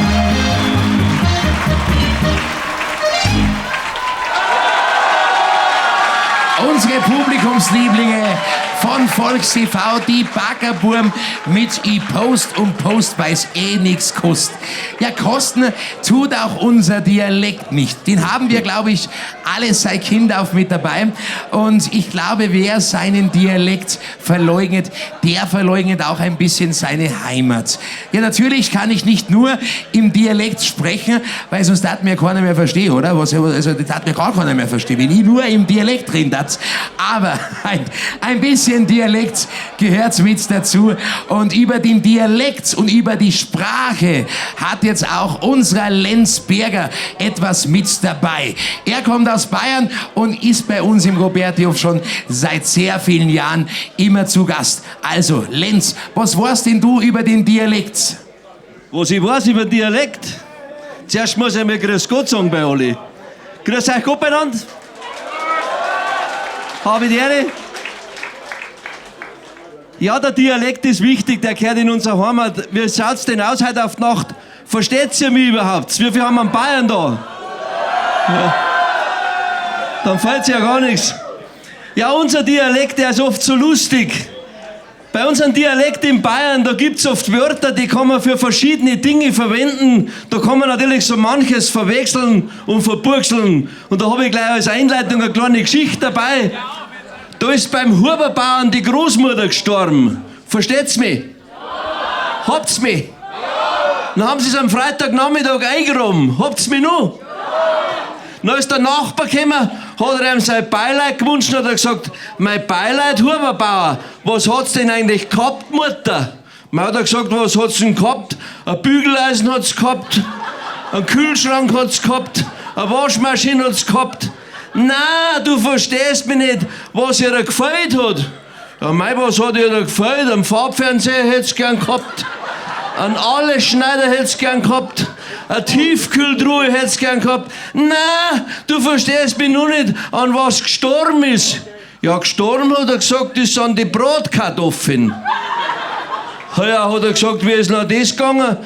Ja, hat er gesagt, da ist sie über die Keierstirn runtergegangen zum Kartoffel holen. Dann hat sie sich über die Keierstirn runtergehauen und hat sie das Knack abgebrochen. Zackerer Mund, hat er gesagt, was habt ihr denn nachher gemacht? Hat er gesagt, Nudeln.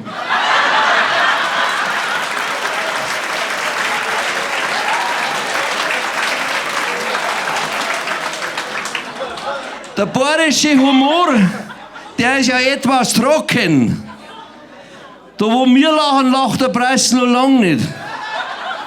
Und wo der Preis lacht, lachen wir nicht.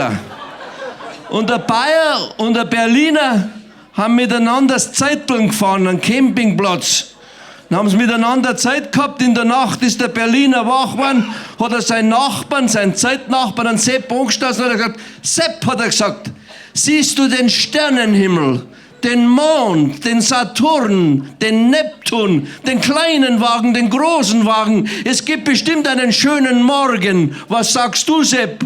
Hat der Sepp gesagt, was ich sag. Wahrscheinlich haben sie uns Zeug gestohlen. Dankeschön. Unser Lenz Berger, einen riesengroßen Applaus. Einen habe ich noch. Hast du einen? Ja, freilich, einen kurzen. Entschuldigung, red weiter. Zwei ganz kurze. Meine Nachbarin, die Wurzerin, werd's nicht kennen, gell? Die Wurzerin, wer kennt den Herrn? Letzten Sonntag ist bei mir vorbei, sage ich, Wurzerin, wo rennst denn hin?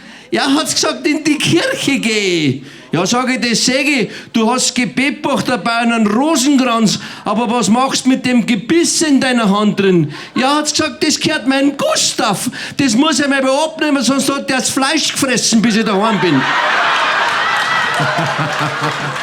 Das andere ist ja noch. Danke, Lenz. Meine zwei Nachbarn, die sind 80 Jahre alt. Der Sepp und der Hans, und die haben sie 40 Jahre nicht mehr gesehen. Und nach 40 Jahren haben sie sich wieder gesehen. Das war ein Wiedersehenserlebnis. Hat der eine zum anderen gesagt, Mei, hat er gesagt, ist das schön, dass uns wir in dem Leben wieder treffen. Hat der andere gesagt, das ist für mich die größte Freude. Weißt du das nur, wir sind ja miteinander in die Schule gegangen. Ja, freilich. Und was wir alles miteinander drüben haben, das weiß ich auch. Hat der andere gesagt, weißt du das noch, wie wir das Wettbieseln veranstaltet haben, wer am weitesten bieseln kann. Hat der andere gesagt, freilich weiß ich das. Na, der andere sagt, das kann man eigentlich heute wiederholen. Hat der andere gesagt, das tun wir auch. Hat der eine gleich das Hosendirl aufgemacht, hat er sich auf die Schuhe aufgebisselt. Dann hat der andere gesagt, hast schon gewonnen. Danke, Lenz. Ja, jetzt haben wir's. Riesengroßen Applaus für unseren Lenz Berger. Seit 45 Jahren erfolgreicher Ansager, Humorist und Sänger. Lenz, du kommst nochmal. Versprich mir das. Ja, er kommt nochmal. Ja, liebe Zuschauer, bei uns geht's jetzt musikalisch nach Tirol, denn jetzt kommt ein Sommerhitkönig zu uns auf die Bühne. Letztes Jahr, also im Jahr 2018, hat er das Publikum von immer wieder sonntags begeistert und überzeugt. Und er hat damals einen Titel mit dabei gehabt, der heißt nämlich Geh mit deinen Träumen online.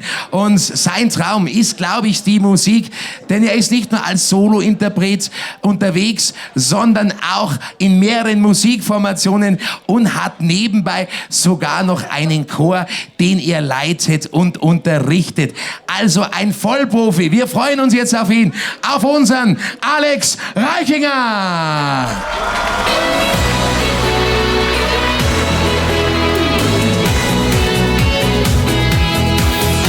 Du bist einsam und hast Sehnsucht nach dem Herzen, das dich liebt. Und du siehst in deinen Träumen, wie es mit zum Himmel fliegt. Du bist in dem Land der Sterne nicht allein, da gibt es mehr. Doch das zweite Herz zu finden, das ist manchmal ziemlich schwer. Geh mit deinen Träumen online, schalt dein Herz mal auf Empfang. Dann erleben wir im Mondschein, was daraus noch werden kann. Geh mit deinen Träumen online, bring dein Herz mal zur Auktion. Lass es nicht mehr so verloren sein, eine Liebe ist der Lohn.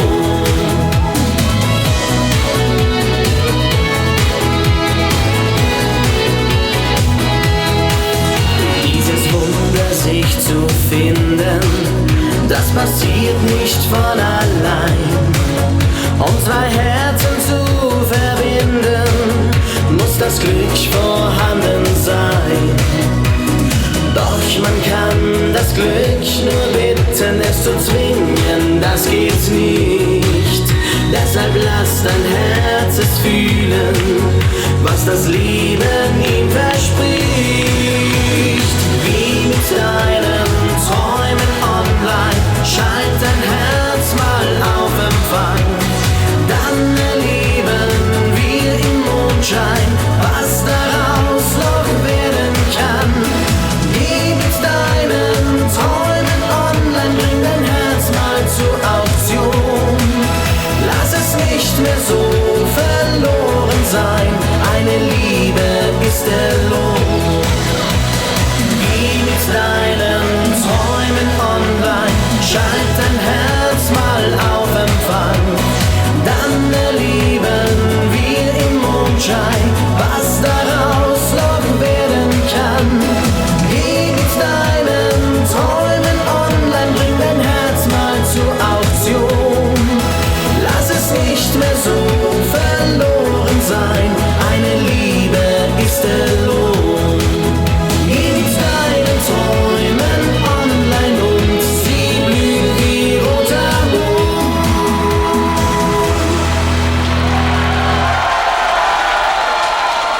Unser Sommerhitskönig Alex Reichinger mit Geh mit deinen Träumen online.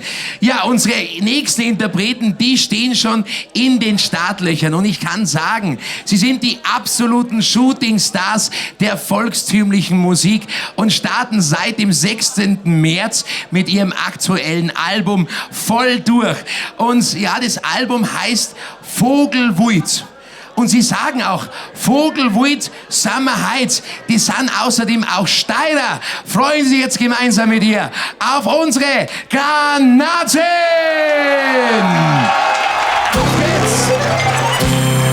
Wenn wir eine Musik machen, dann lassen wir's richtig krachen. Wenn wir auf einer Bühne stehen, dann lassen wir uns so richtig gehen. Wir sind zusammen, ganz einfach voll der Hammer. Und wer das jetzt nicht glauben kann, bleibt und hört sich das mal an. Vogelwild, Sommerheit, mit uns hast du eine geile Zeit. Vogelwild, gib mal Gas, so haben wir einen Riesenspaß.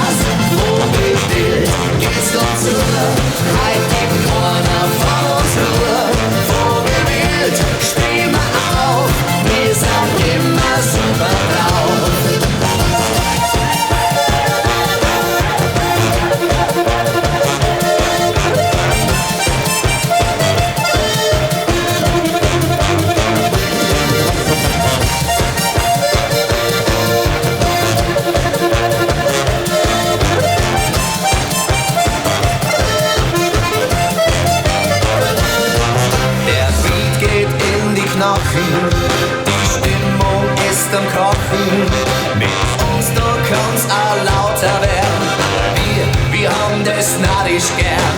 Uns schaut's Leben nicht grau aus, wir lassen einfach Zaud aus. Da halten wir auch ganz zusammen, weil wir den gleichen Rhythmus haben. Vogelwild, Sommerheit, mit uns hast du eine geile Zeit. Vogelwild, geh mal Gas, so haben wir einen Riesenspaß. Vogelwild, geht's uns nur, halt gibt keiner von uns Ruhe. Vogelwild, spiel mal auf, wir sind immer super drauf. La la la, la la la.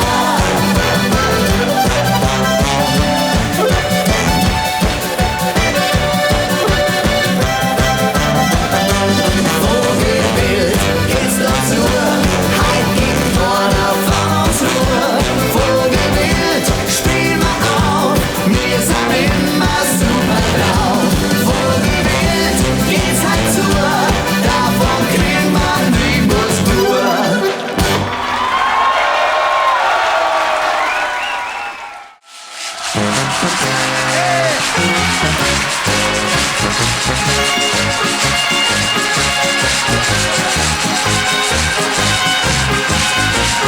Servus Anja, grüß dich. Schön, dass ihr da seid.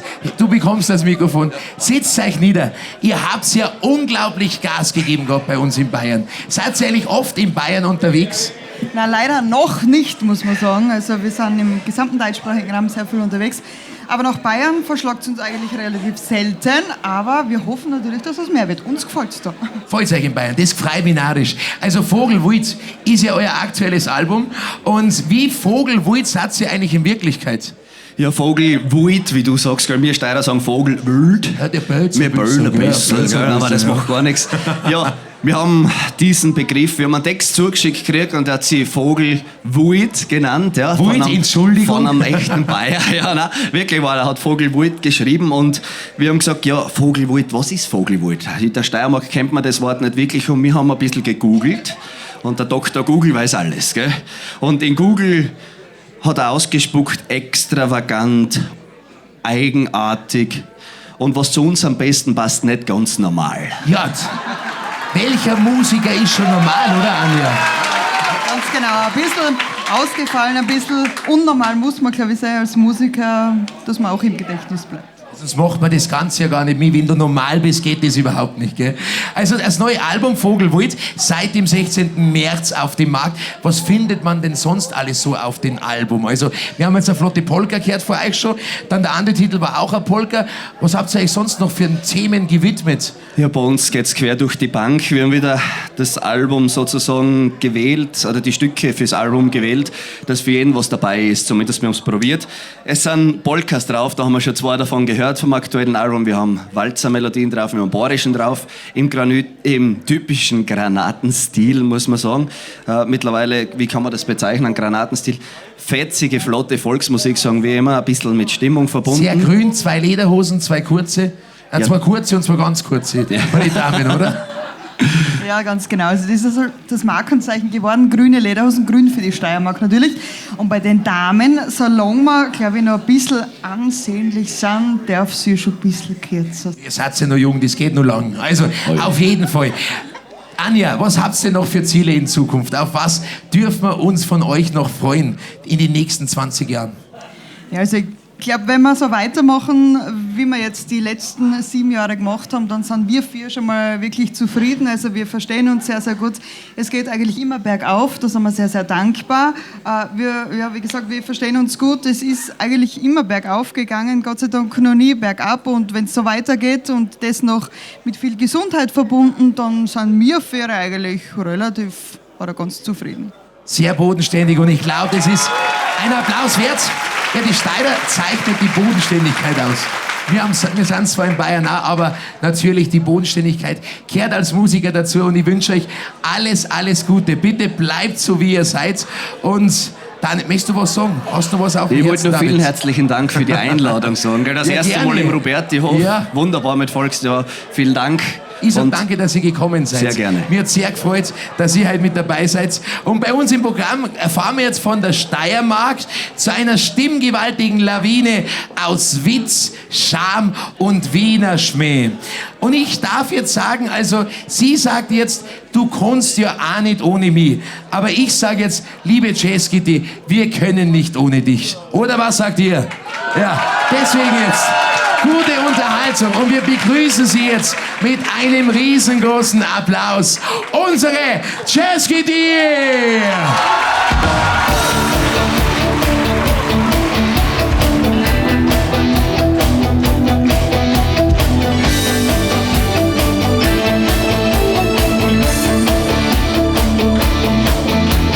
Seit 2 Wochen Sendepause, du redst nix mit mir.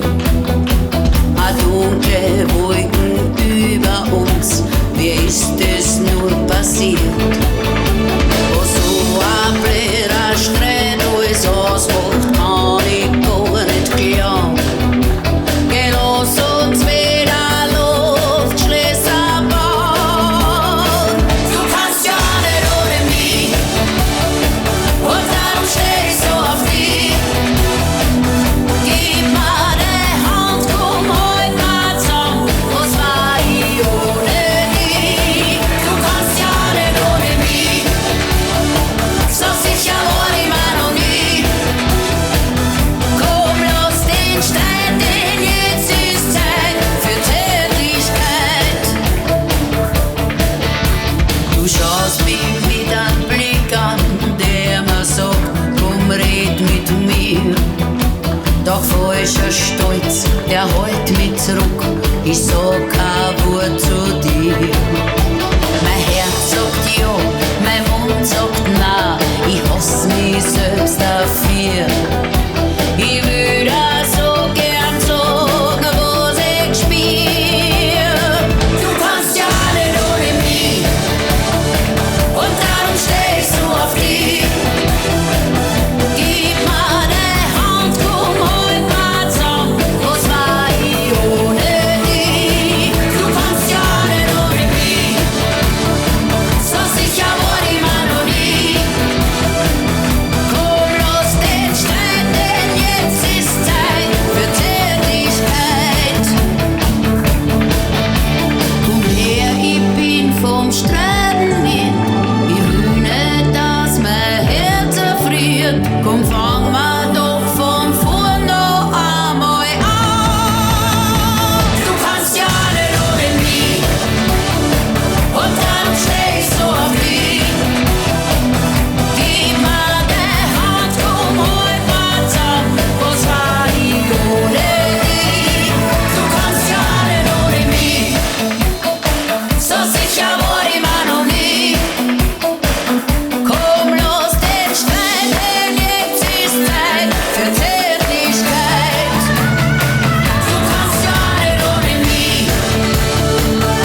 Untersteirer aus der Untersteiermark mit der guten alten Zeit. Ja, liebe Zuschauer, jetzt kommen wir von Obergreiner Musik zu einer Sängerin. Sie hat damals bei einem Wettbewerb ihre Karriere begonnen, den es leider nicht mehr gibt. Ja, in letzter Zeit sind viele Fernsehsendungen verschwunden, aber wir bei Agurdi Museum, wir bei Volkstv möchten natürlich wieder angreifen mit Sendungen, wo die Musik im Vordergrund steht. Und damals hat sie beim Grand Prix der Volksmusik mit ihrem Titel Wie der Wind den 3. Platz erreicht. Ja, mittlerweile ist sehr viel Zeit vergangen und mittlerweile gehört sie auch zu unserer Familie Berger mit dazu. Und da freue ich mich sehr, dass es so ist. Und sie hat jetzt einen Titel mit dabei, der passt eigentlich sehr gut, weil jedes Jahr ist mein Vater und die Eva Maria beim Wiener Opernball zu Gast. Und bei keinem geringeren als unseren Baumeister Richard Lugner. Also sie haben schon alle Weltstars, die bei ihm zu Gast waren, haben sie getroffen und sie haben auch für sie gesungen. Und heute Abend hat sie einen Titel mit dabei. Es war die Nacht des Wiener Walzers. Unsere Eva Maria Berger. Schon lang freu ich mich auf den Abend, tanzen, schweben auf dem Ball, festlich schöne Kleider, Kerzenlicht im ganzen Saal. Als ihr an den Tisch zu mir kam, nahm das Schicksal seinen Lauf. Im Dreivierteltakt 2 Herzen schwebten bis zum Himmel rauf.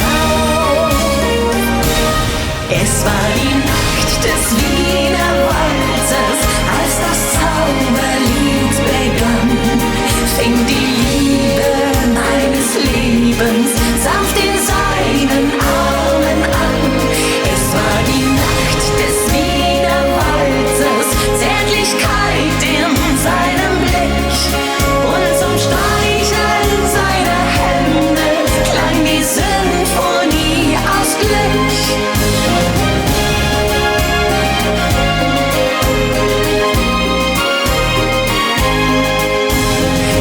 Erst der Himmel voll Geigen, dann versinkt ringsum die Welt, der Alltag und die Menschen, weil nur noch die Liebe zählt. Im Traumland der Gefühle wurde meine Sehnsucht wahr, denn er sagte in den Morgen, tanzen wir zu zweit als Paar.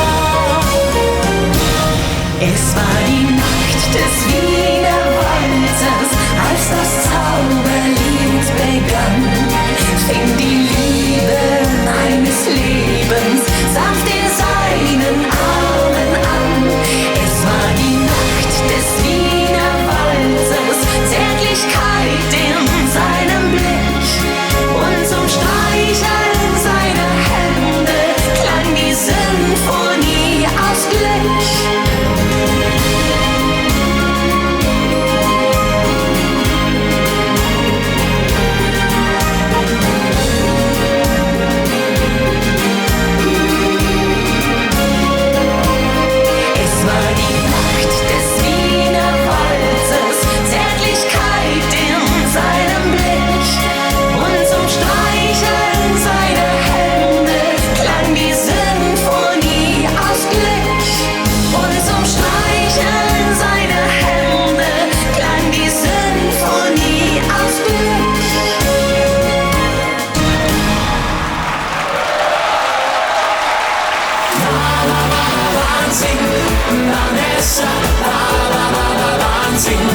Vanessa, la la la la la la la la. Als junger Mann bin ich gezogen quer das ganze Land. Da kenn ich viele Dirndl, mehr als Finger an der Hand. In letzter Zeit war mir das Single-Leben einfach zu viel. Wandern sollen die anderen, ich bin jetzt am Ziel. Bei einem frischen Weib,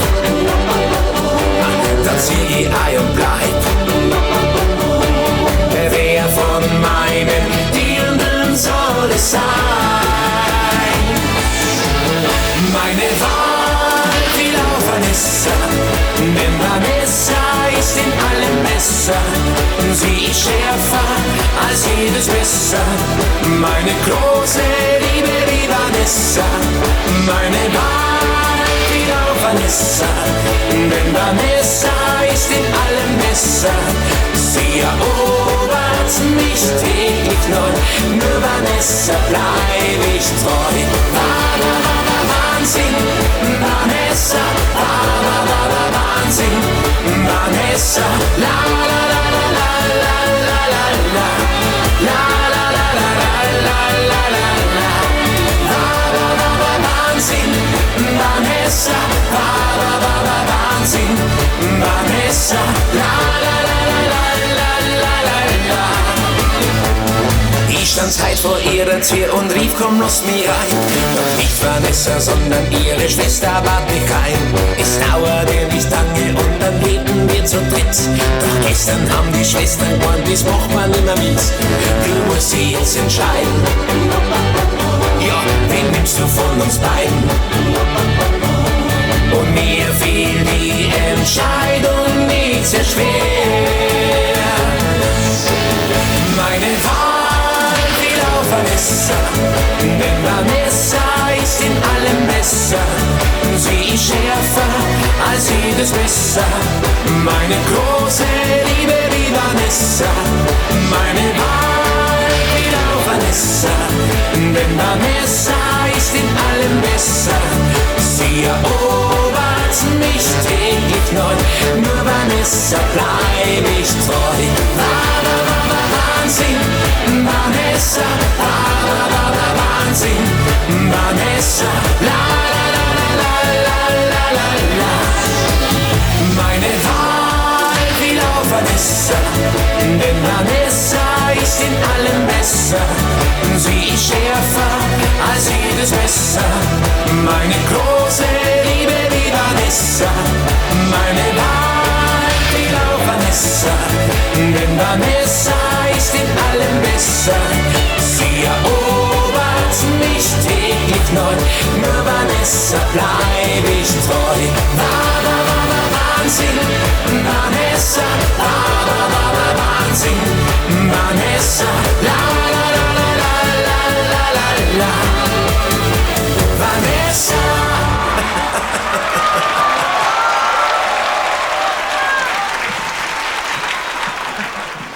Vielen Dank, meine sehr verehrten Damen und Herren. Also ich bin begeistert. So ein Publikum. Und jetzt geht's bei uns gleich wieder weiter mit Musik. Aber zuvor machen wir eine ganze kurze Werbeunterbrechung. Und bei uns geht's gleich wieder weiter bei Accourdi Musi. Bis gleich.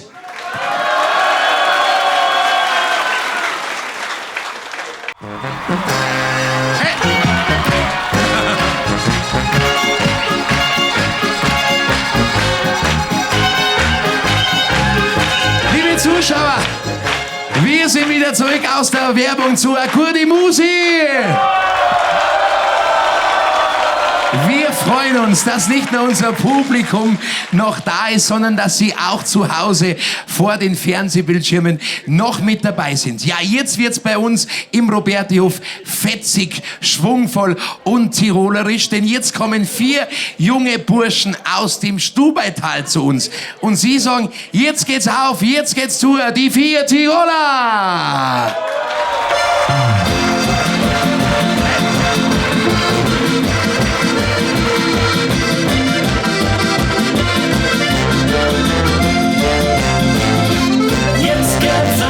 Jetzt geht's zu, sagt das Dirndl zu ihrem Bund. Denn eine Freude in unserem Leben, die soll's öfter einmal geben. Heut gehen wir tanzen die ganze Nacht in unser Schneidintracht. So ein unbeschwertes Gefühl, das gar niemand missen will.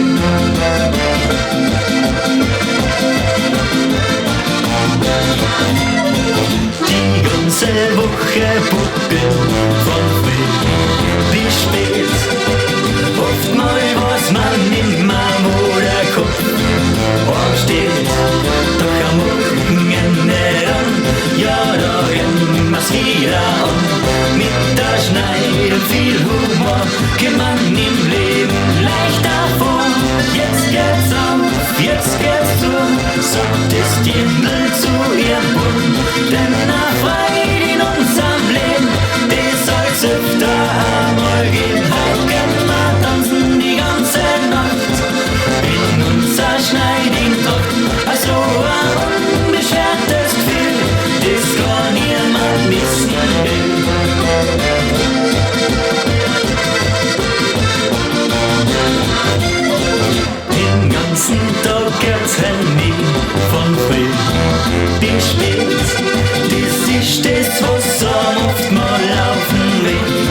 Bücher geht.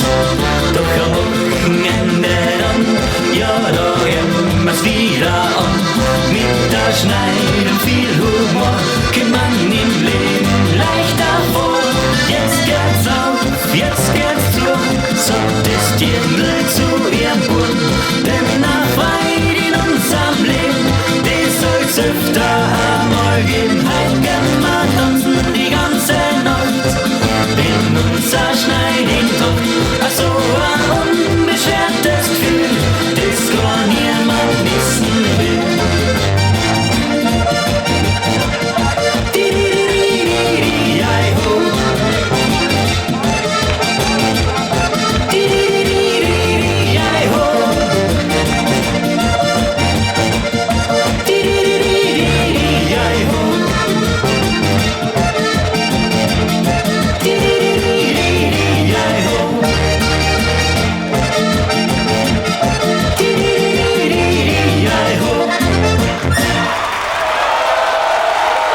Jetzt geht's auf.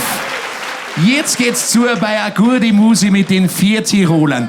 Ja, ich sitze gerade gemütlich bei unserem Publikum und es freut mich sehr, wir haben ein internationales Publikum aus Deutschland. Wo sind eigentlich die Gäste aus Deutschland? Ja? Dann sind wir, wo sind die Gäste aus Österreich? Ja, also, wenn ich kurz fragen darf, wie heißen Sie denn? Silvia. Silvia, wo kommst du her, wenn ich fragen darf? Innsbruck. Aus Innsbruck. Ja, Silvia, Innsbruck ist ja von Einring schon ein bisschen weiter weg. Wie bist denn du nach Einring gekommen? Ja, mit meinem Sohn. Wer ist denn dein Sohn? Der Alex. Wie Alex und wie noch? Reichinger. Reichinger.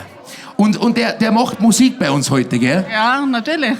Und da werden Sie als Mama sehr stolz sein, dass er so musikalisch ist und auch so viel unterwegs ist, oder? Ja, sehr, sehr stolz. Also, darf ich da was verraten? Ich hab das alles schon gewusst.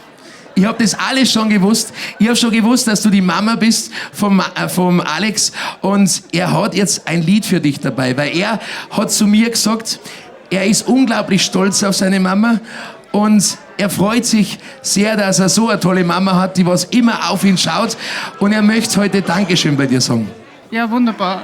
Was sagst du dazu? Ja, mein Herz geht auf. Also er sagt nämlich jetzt, ich danke dir Mama, unser Alex Reichinger.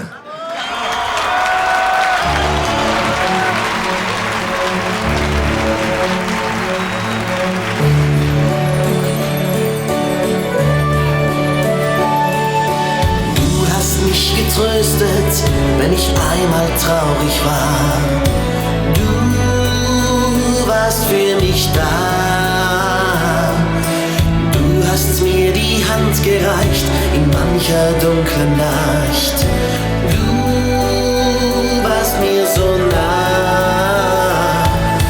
Du warst mein Stern und hast mich geführt. Deine Liebe hat mein Herz berührt. Es war die schönste Zeit, ich danke dir, Mama. Denn ein ganzes Leben warst du für mich da. Ein guter Engel neben mir die ganze Zeit. Gabst mir so viel Geborgenheit. Es war die schönste Zeit, ich danke dir, Mama. In deiner Nähe war für mich das Glück so nah. Jeder Tag war ein Geschenk. Und dieses Lied, es zeigt dir, dass ich an dich denk. Du hast mit mir gelacht, hast mir dein ganzes Herz geschenkt. Du gabst mir so viel.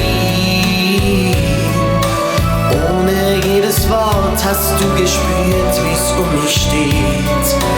Du hast mich geführt. Du gabst mir Halt, jede Hoffnung und Kraft.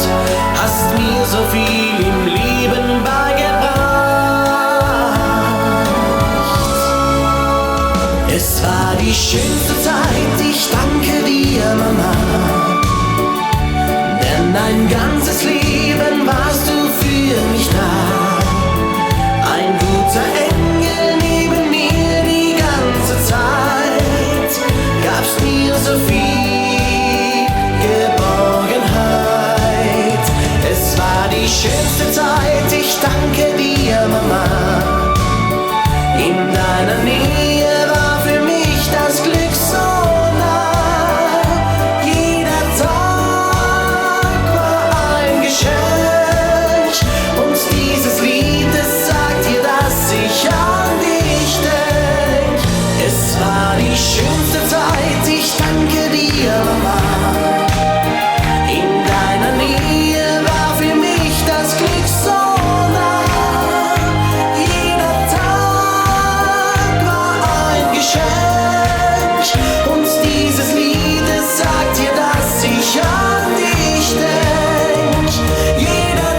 Unser Alex Reichinger hat Dankeschön gesagt bei seiner Mama und sie ist, glaube ich, jetzt auch ein wenig berührt. Und Alex, das hast du einfach toll gemacht und es ist im Leben auch immer wichtig, Dankeschön zu sagen. Und ich glaube, die Familie ist etwas sehr, sehr Wichtiges, wenn nicht sogar das Allerwichtigste im Leben. Und bei mir geht es jetzt auch familiär weiter in der Sendung, denn jetzt kommen 2 Familienmitglieder zu uns auf die Bühne. Nämlich mein Papa, der Thomas Berger, der singende Wirt von Einring, und die Eva Maria. Und es freut mich sehr, dass Sie jetzt für uns ein Medley mitgebracht haben mit Liedern, die Sie alle kennen. Und ich würde sagen, wir begrüßen jetzt die singenden Wirtsleute mit einem riesengroßen Applaus bei ihrem Stimmungsmedley.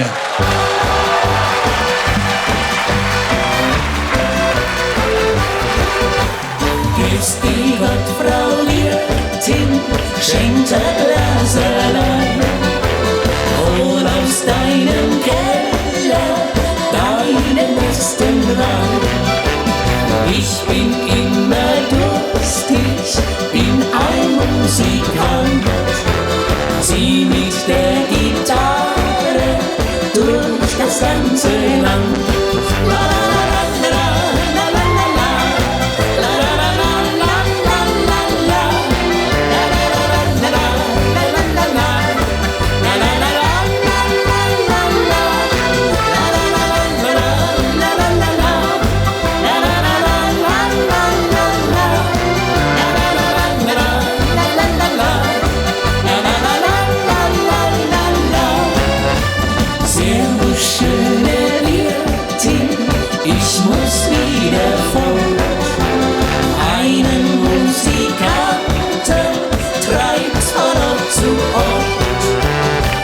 Ich komme wieder, kehre bei dir ein.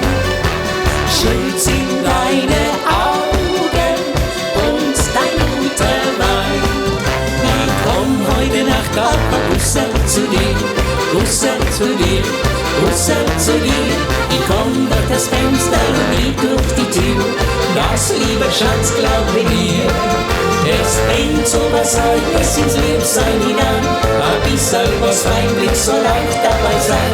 Es bringt so was Altes ins Liebsein hinein. Ein bisschen zum Herzklopfen soll dabei sein. Ich komm heute Nacht auf Busse zu dir, Busse zu dir, Busse zu dir. Ich komm durch das Fenster und nicht durch die Tür. Das, lieber Schatz, glaube mir.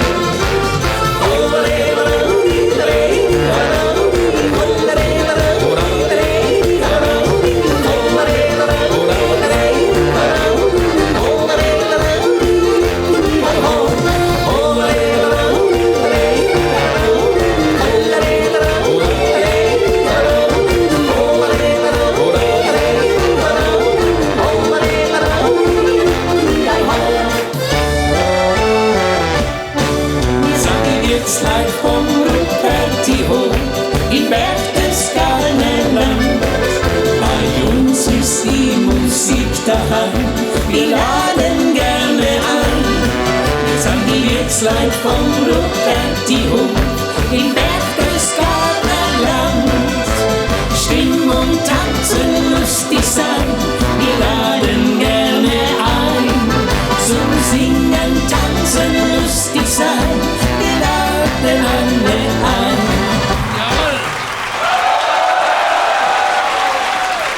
Tolle Stimmung bei uns im Ruperti-Hof mit dem Papa und mit der Eva Maria oder auch bekannt als die singenden Wirtsleute vom Ruperti-Hof. Also nochmal Dankeschön, dass ihr heute Zeit gefunden habt. Danke, Herr Sohn. Danke, dass Gerne. wir dabei sein durften. Gerne, ja, selbstverständlich.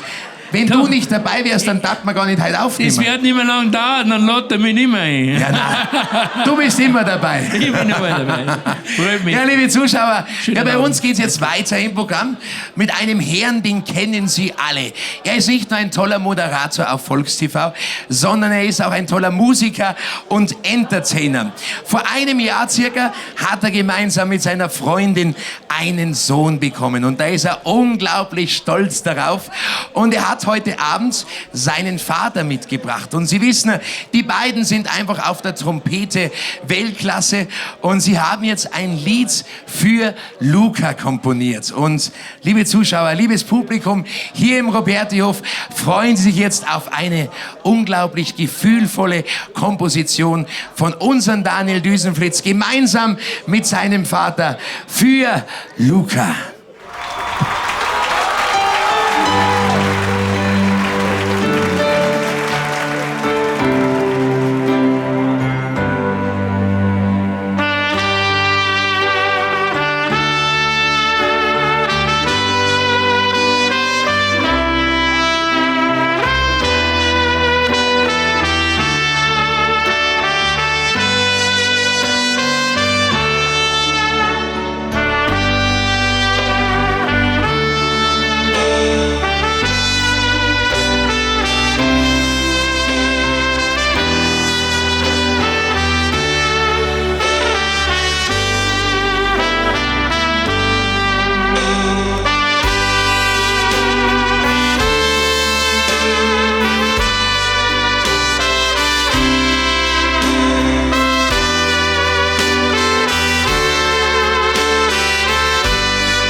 Das war jetzt unser Daniel Düsenflitz gemeinsam mit seinem Papa für Luca.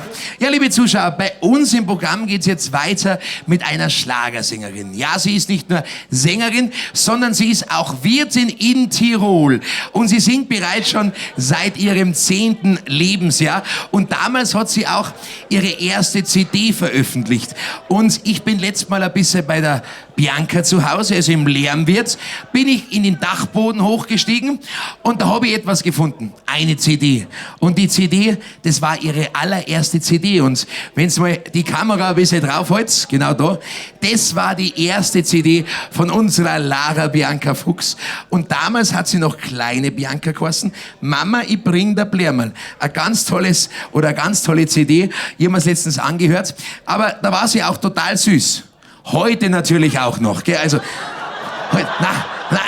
Entschuldigung, ich wollte ja heute natürlich auch noch und sonst wäre ich nicht mit ihr dabei beieinander, was glaubt's denn ihr? Hey? Ja, liebe Zuschauer, und sie hat jetzt einen Titel mit dabei, da beklagt sie sich ein bisschen, weil nämlich sie hat einen Freund, der heißt Joe und Joe fährt Taxi die ganze Nacht. Er kommt nach Hause, wenn ich erwach. Vielleicht kommt der Joe auch heute schon ein bisschen früher nach Hause. Ich wünsche Ihnen jetzt auf jeden Fall gute Unterhaltung mit unserer Lara Bianca Fuchs mit Joe fährt Taxi.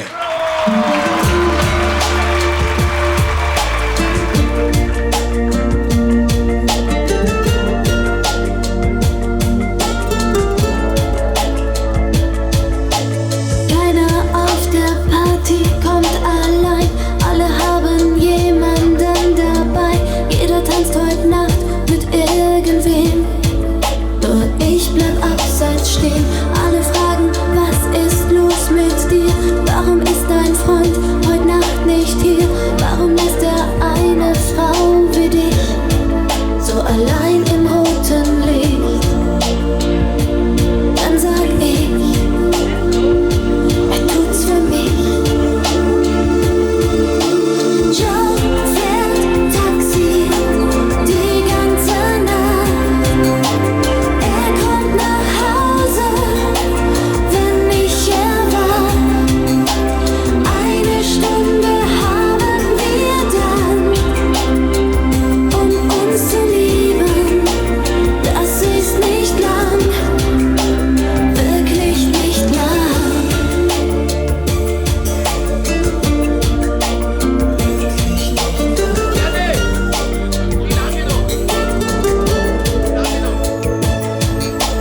Manchmal schlaf ich vor dem Fernseher ein, fühl mich so verlassen und allein. Hör auf jeden Wagen vor der Tür. Es kann so viel passieren. Joe hat mir versprochen, er hört auf. Sind wir aus dem Gröbsten erstmal raus. Irgendwann fährt er die letzte Tour. Und dann gibt es Liebe pur. Ich frag mich nur, wann das ist. Joe fährt Taxi die ganze Nacht. Er kommt nach Hause, wenn ich erwacht. Eine Stunde haben wir dann, um uns zu lieben. Das ist nicht lang. Joe fährt Taxi die ganze Nacht. Er kommt nach Hause, wenn ich erwacht. Eine Stunde haben wir dann, um uns zu lieben. Das ist nicht lang, wirklich nicht lang. Die ganze Nacht. Er kommt nach Hause, wenn ich erwacht. Joe fährt Taxi.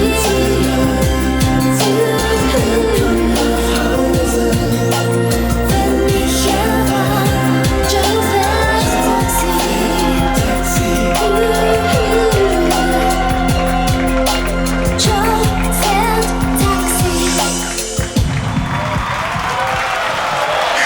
Der Joe, der Berger, fährt heute auch Taxi. Aber er kommt, bevor du erwachst. Naja, der Joe fährt eigentlich einen City-Scooter, oder? Und nicht ein Taxi halt. Nein, also das war, also das ist ja wie ein Taxi. Ja, das wäre, also ist ein tolles Gerät. Ja, ich finde es super. Also habe ich das jetzt gut gemacht? Du hast es perfekt gemacht. Also das war jetzt definitiv eine Überraschung. Also da vor der Bühne hätte ich mit dir jetzt nicht gerechnet. Ja, also ich bin immer, weißt du, ich bin immer für Überraschungen gut. Wer auch für Überraschungen gut ist, ist unser nächster Interpret, also sein aktuelles Album. Heißt nämlich Schatzi, ich hab gekocht für dich. Aber jetzt gerade kocht er nicht für uns, sondern er singt. Und er kann nicht nur singen, sondern er kann tanzen, er kann entertainen, er ist einfach ein absolutes Multitalent. Und er hat heute seinen erfolgreichsten Titel mit dabei, mit dem, er muss dir vorstellen, sogar Lady Gaga von der Chartspitze holte. Nämlich mit dem Pipi-Hinderl. Ich würde sagen, wir begrüßen jetzt mit einem riesengroßen Applaus unseren Spitzbur Markus!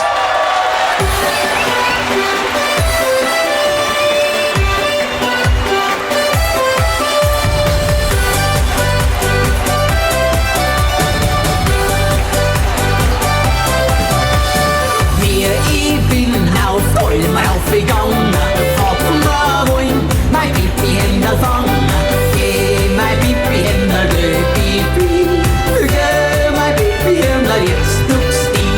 Ole, ole, ole,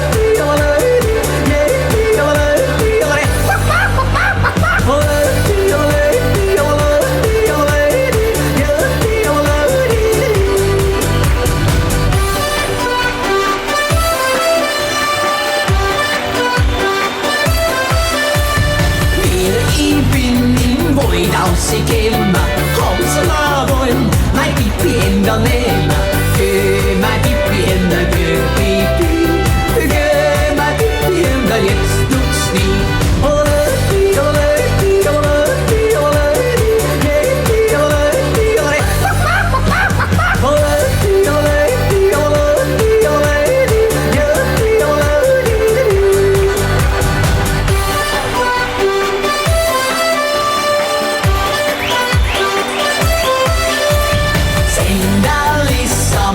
Aufgesprungen und sie sei Bratzeli verbrunnen. Geh, mein Pipi in der Pipi, geh, mein Pipi in der jetzt tut's nie.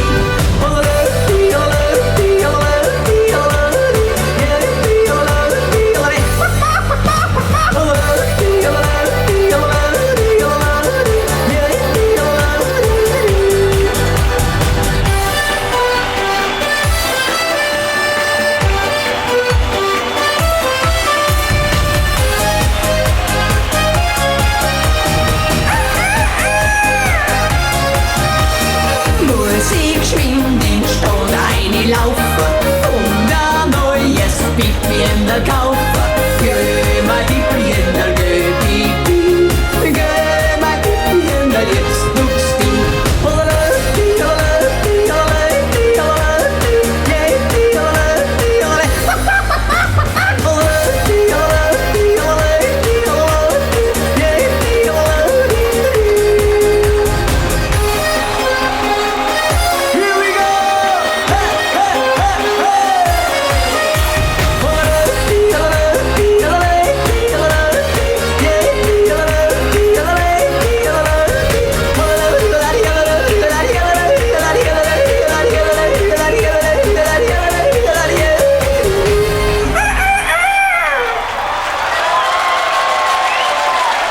Unser Spitzbub Markus mit dem Pipi Hinderl. Also, er ist für Überraschungen immer gut. Heute hat er sogar seinen Hahn mitgenommen. Also, lieber Spitzbub, Dankeschön, dass du heute Abend mit dabei warst. Und liebe Zuschauer, es freut mich sehr und ich fühle mich sehr geehrt, dass ich unseren ersten Bürgermeister von Ainring, nämlich unseren Hans Eschelberger, bei uns begrüßen darf. Ich würde sagen, wir haben einen riesengroßen Applaus für unseren ersten Bürgermeister von Ainring. Hans, grüß dich. Grüß dich, Hansi. Ich singe aber nicht heute. Keine Angst. Du warst ja aber früher auch mal Musikant, gell? Ja, ich war mal vor langer Zeit Musikant, aber ich habe das eingestellt mit dem 19. Lebensjahr und das ist schon einige Zeit zurück. Ich habe also mit deinem Vater Saxophon gespielt und Querflöte. Aber wie gesagt, das ist schon ganz lange her. Und heute freue ich mich über die bärige Musik, die wir bei uns in Ainring heute hören. Und ich darf ganz herzlich unser Publikum willkommen heißen in Ainring im Berchtesgadener Land. Ich habe gehört, dass das Publikum aus dem deutschsprachigen Raum, aus Deutschland, Österreich, Schweiz kommt. Sogar Ungarn und Bulgarien haben wir dabei, so sehr international, Frankreich und so weiter. Egal woher, ihr seid uns alle herzlich willkommen bei uns. Das freut uns sehr. Wir brauchen auch, und das muss ich auch sagen, Hans, wir sind als Gastgeber und als, sage ich mal, als Wirt sind wir sehr froh, dass wir die haben, weil du auch sehr viel für unsere Kultur machst. Du hast auch zum Beispiel bei uns in Ainring einen sehr besonderen Weg ins Leben gerufen, nämlich den Papst Benedikt Weg. Was hat's eigentlich auf sich mit dem Weg an den Ulrichshügel? Also das ist der Papst Benedikt Kreuzweg, der von der Ainringer Kirche raufführt über schöne Plätze, über den Berg hinauf zum Wirtshaus zur Högler Kirche, mit Blick auf Salzburg, auf die Festung, auf die Stadt Salzburg, mit Blick auf den Watzmann, auf den Untersberg. Also ein ganz besonders schönes Platzerl in unserer Gemeinde. Und alle Gäste, die zu uns kommen, können also durch Wanderungen diese schönen Plätze genießen und kennenlernen. Und wenn das nächste Mal zu uns kommen, dann machen wir vielleicht einmal eine Führung für die Gäste vom Rupertihof. Da bin ich dann persönlich gern dabei, wenn das einmal zustande kommen sollte. Und zeige Ihnen allen unsere schöne Heimat, die bei uns Rupertiwinkel heißt. Ich sage immer bayerisch Salzburg, weil unser Gebiet früher zu Salzburg gehört hat. Wir waren über 1000 Jahre, haben wir zu Salzburg, zum Erzbistum Salzburg dazugehört und seit 201 Jahr sind wir erst bayerisch, fühlen uns aber immer noch ein bisschen wie Salzburger. Auf jeden Fall, ja. Das ist ein Applaus wert. Hans, was macht eigentlich für dich persönlich Einring so besonders? Einring ist meine Heimatgemeinde, da bin ich geboren, da bin ich aufgewachsen und habe jetzt das Glück, dass ich hier seit 17 Jahren Bürgermeister sein darf. Und ich sage das wirklich mit Stolz auf meine Gemeinde. Wir haben 10.000 Einwohner, wir haben sehr viele Vereine, 80 Vereine, die ehrenamtlich sich engagieren für die Allgemeinheit. Und das ist wirklich was Besonderes und das ist für mich ganz was Schönes, hier Bürgermeister sein zu dürfen. Natürlich auch die Landschaft, die wir genießen, die Nähe zu Salzburg, zu Berchtesgaden. Aber das sagt natürlich jeder Bürgermeister. Jeder Bürgermeister sagt, seine Gemeinde ist das Schönste, aber bei uns stimmt's. Genau, so ist es.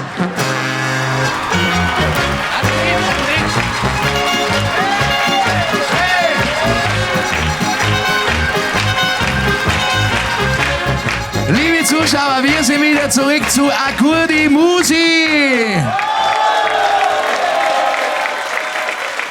Also wie es sich gehört, haben wir natürlich im Robertihof auch eine Bar. Wir haben natürlich auch sehr hochtalentierte Kellner und die möchte ich Ihnen jetzt ein bisschen vorstellen. Zu meiner Linken haben wir hier einen Steirer, ein Moderationskollege und heute wird er uns beweisen, dass er Bier zapfen kann. Ich würde sagen, einen riesengroßen Applaus für unseren Daniel Düsenflitz. Und zu meiner Rechten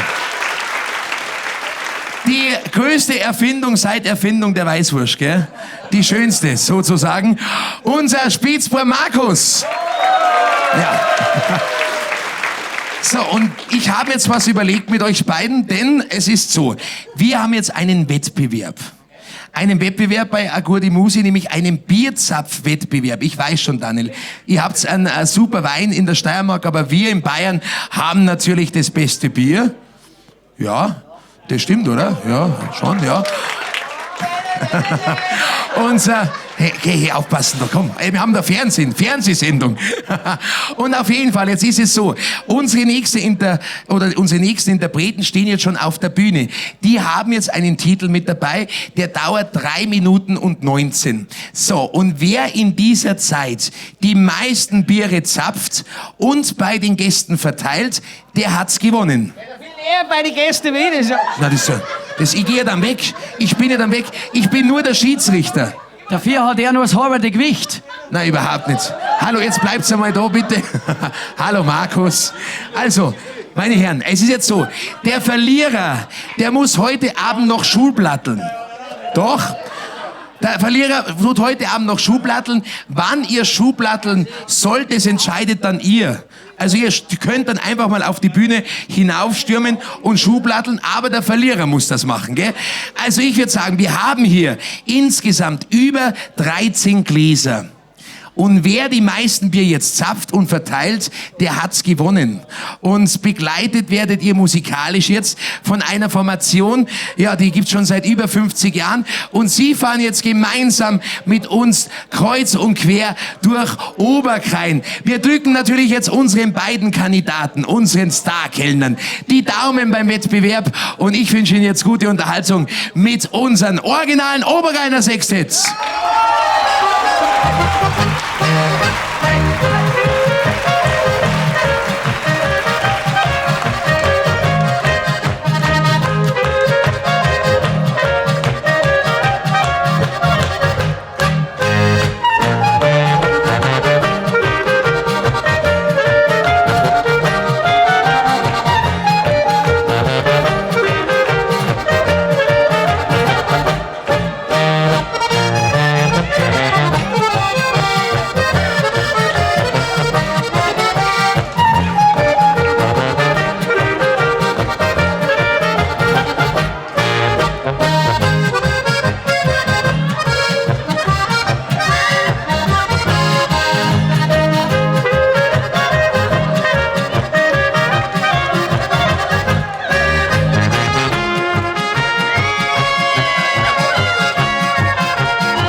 für das originale Obergeiner Sextett und Sie sind jetzt gemeinsam mit uns durch Oberkrain gefahren. So, hallo, aus, es ist vorbei.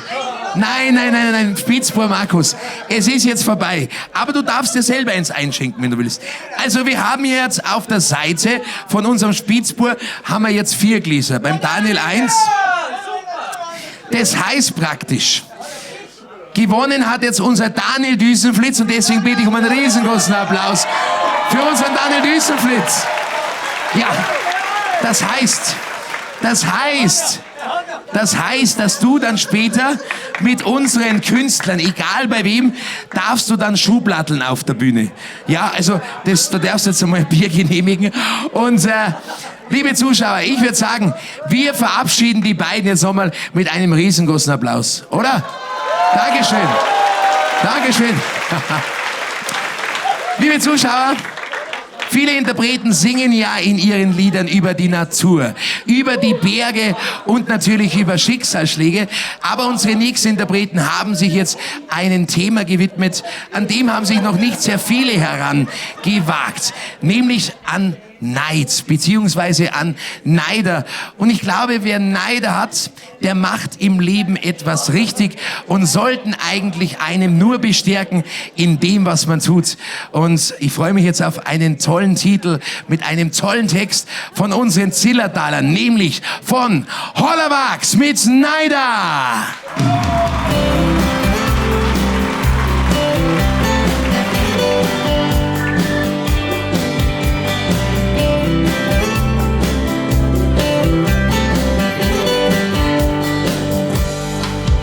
Wenn ein guter Freund dir in den Rücken fällt und dir die Ehre nimmt, dann steh wieder auf und geh dein Weg, weil du was Besseres findest.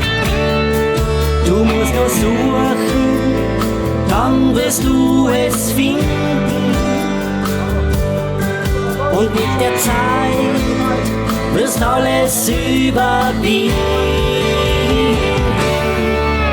Denn die Neider haben schwer, lassen Korn die Erde. Sie laufen ihrem Glück vergebens hinterher. Ja, die Neider haben schwer, lassen dir kein Ehr. Und außerdem ist ihre Seele leer.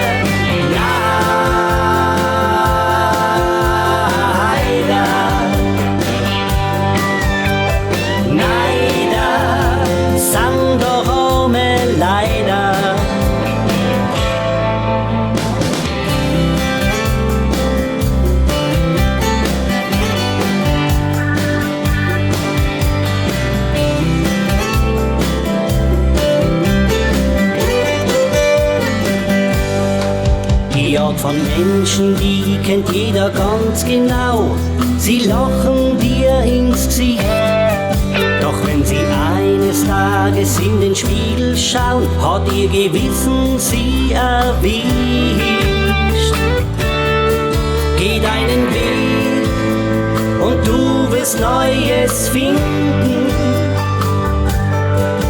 Und die Neider werden sich am Haken wiegen. Die Neider haben schwer, lassen Korn die Erde. Sie laufen ihrem Glück vergebens hinterher. Ja, die Neider haben schwer, lassen dir kein Ehr. Und außerdem ist ihre Seele leer.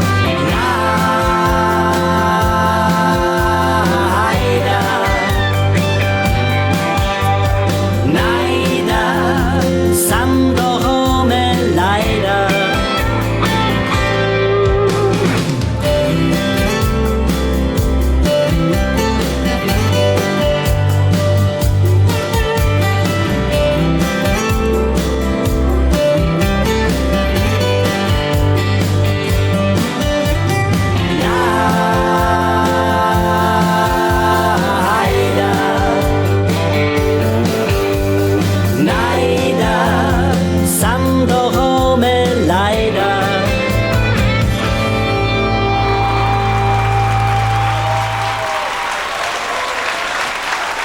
Wunderschöner Titel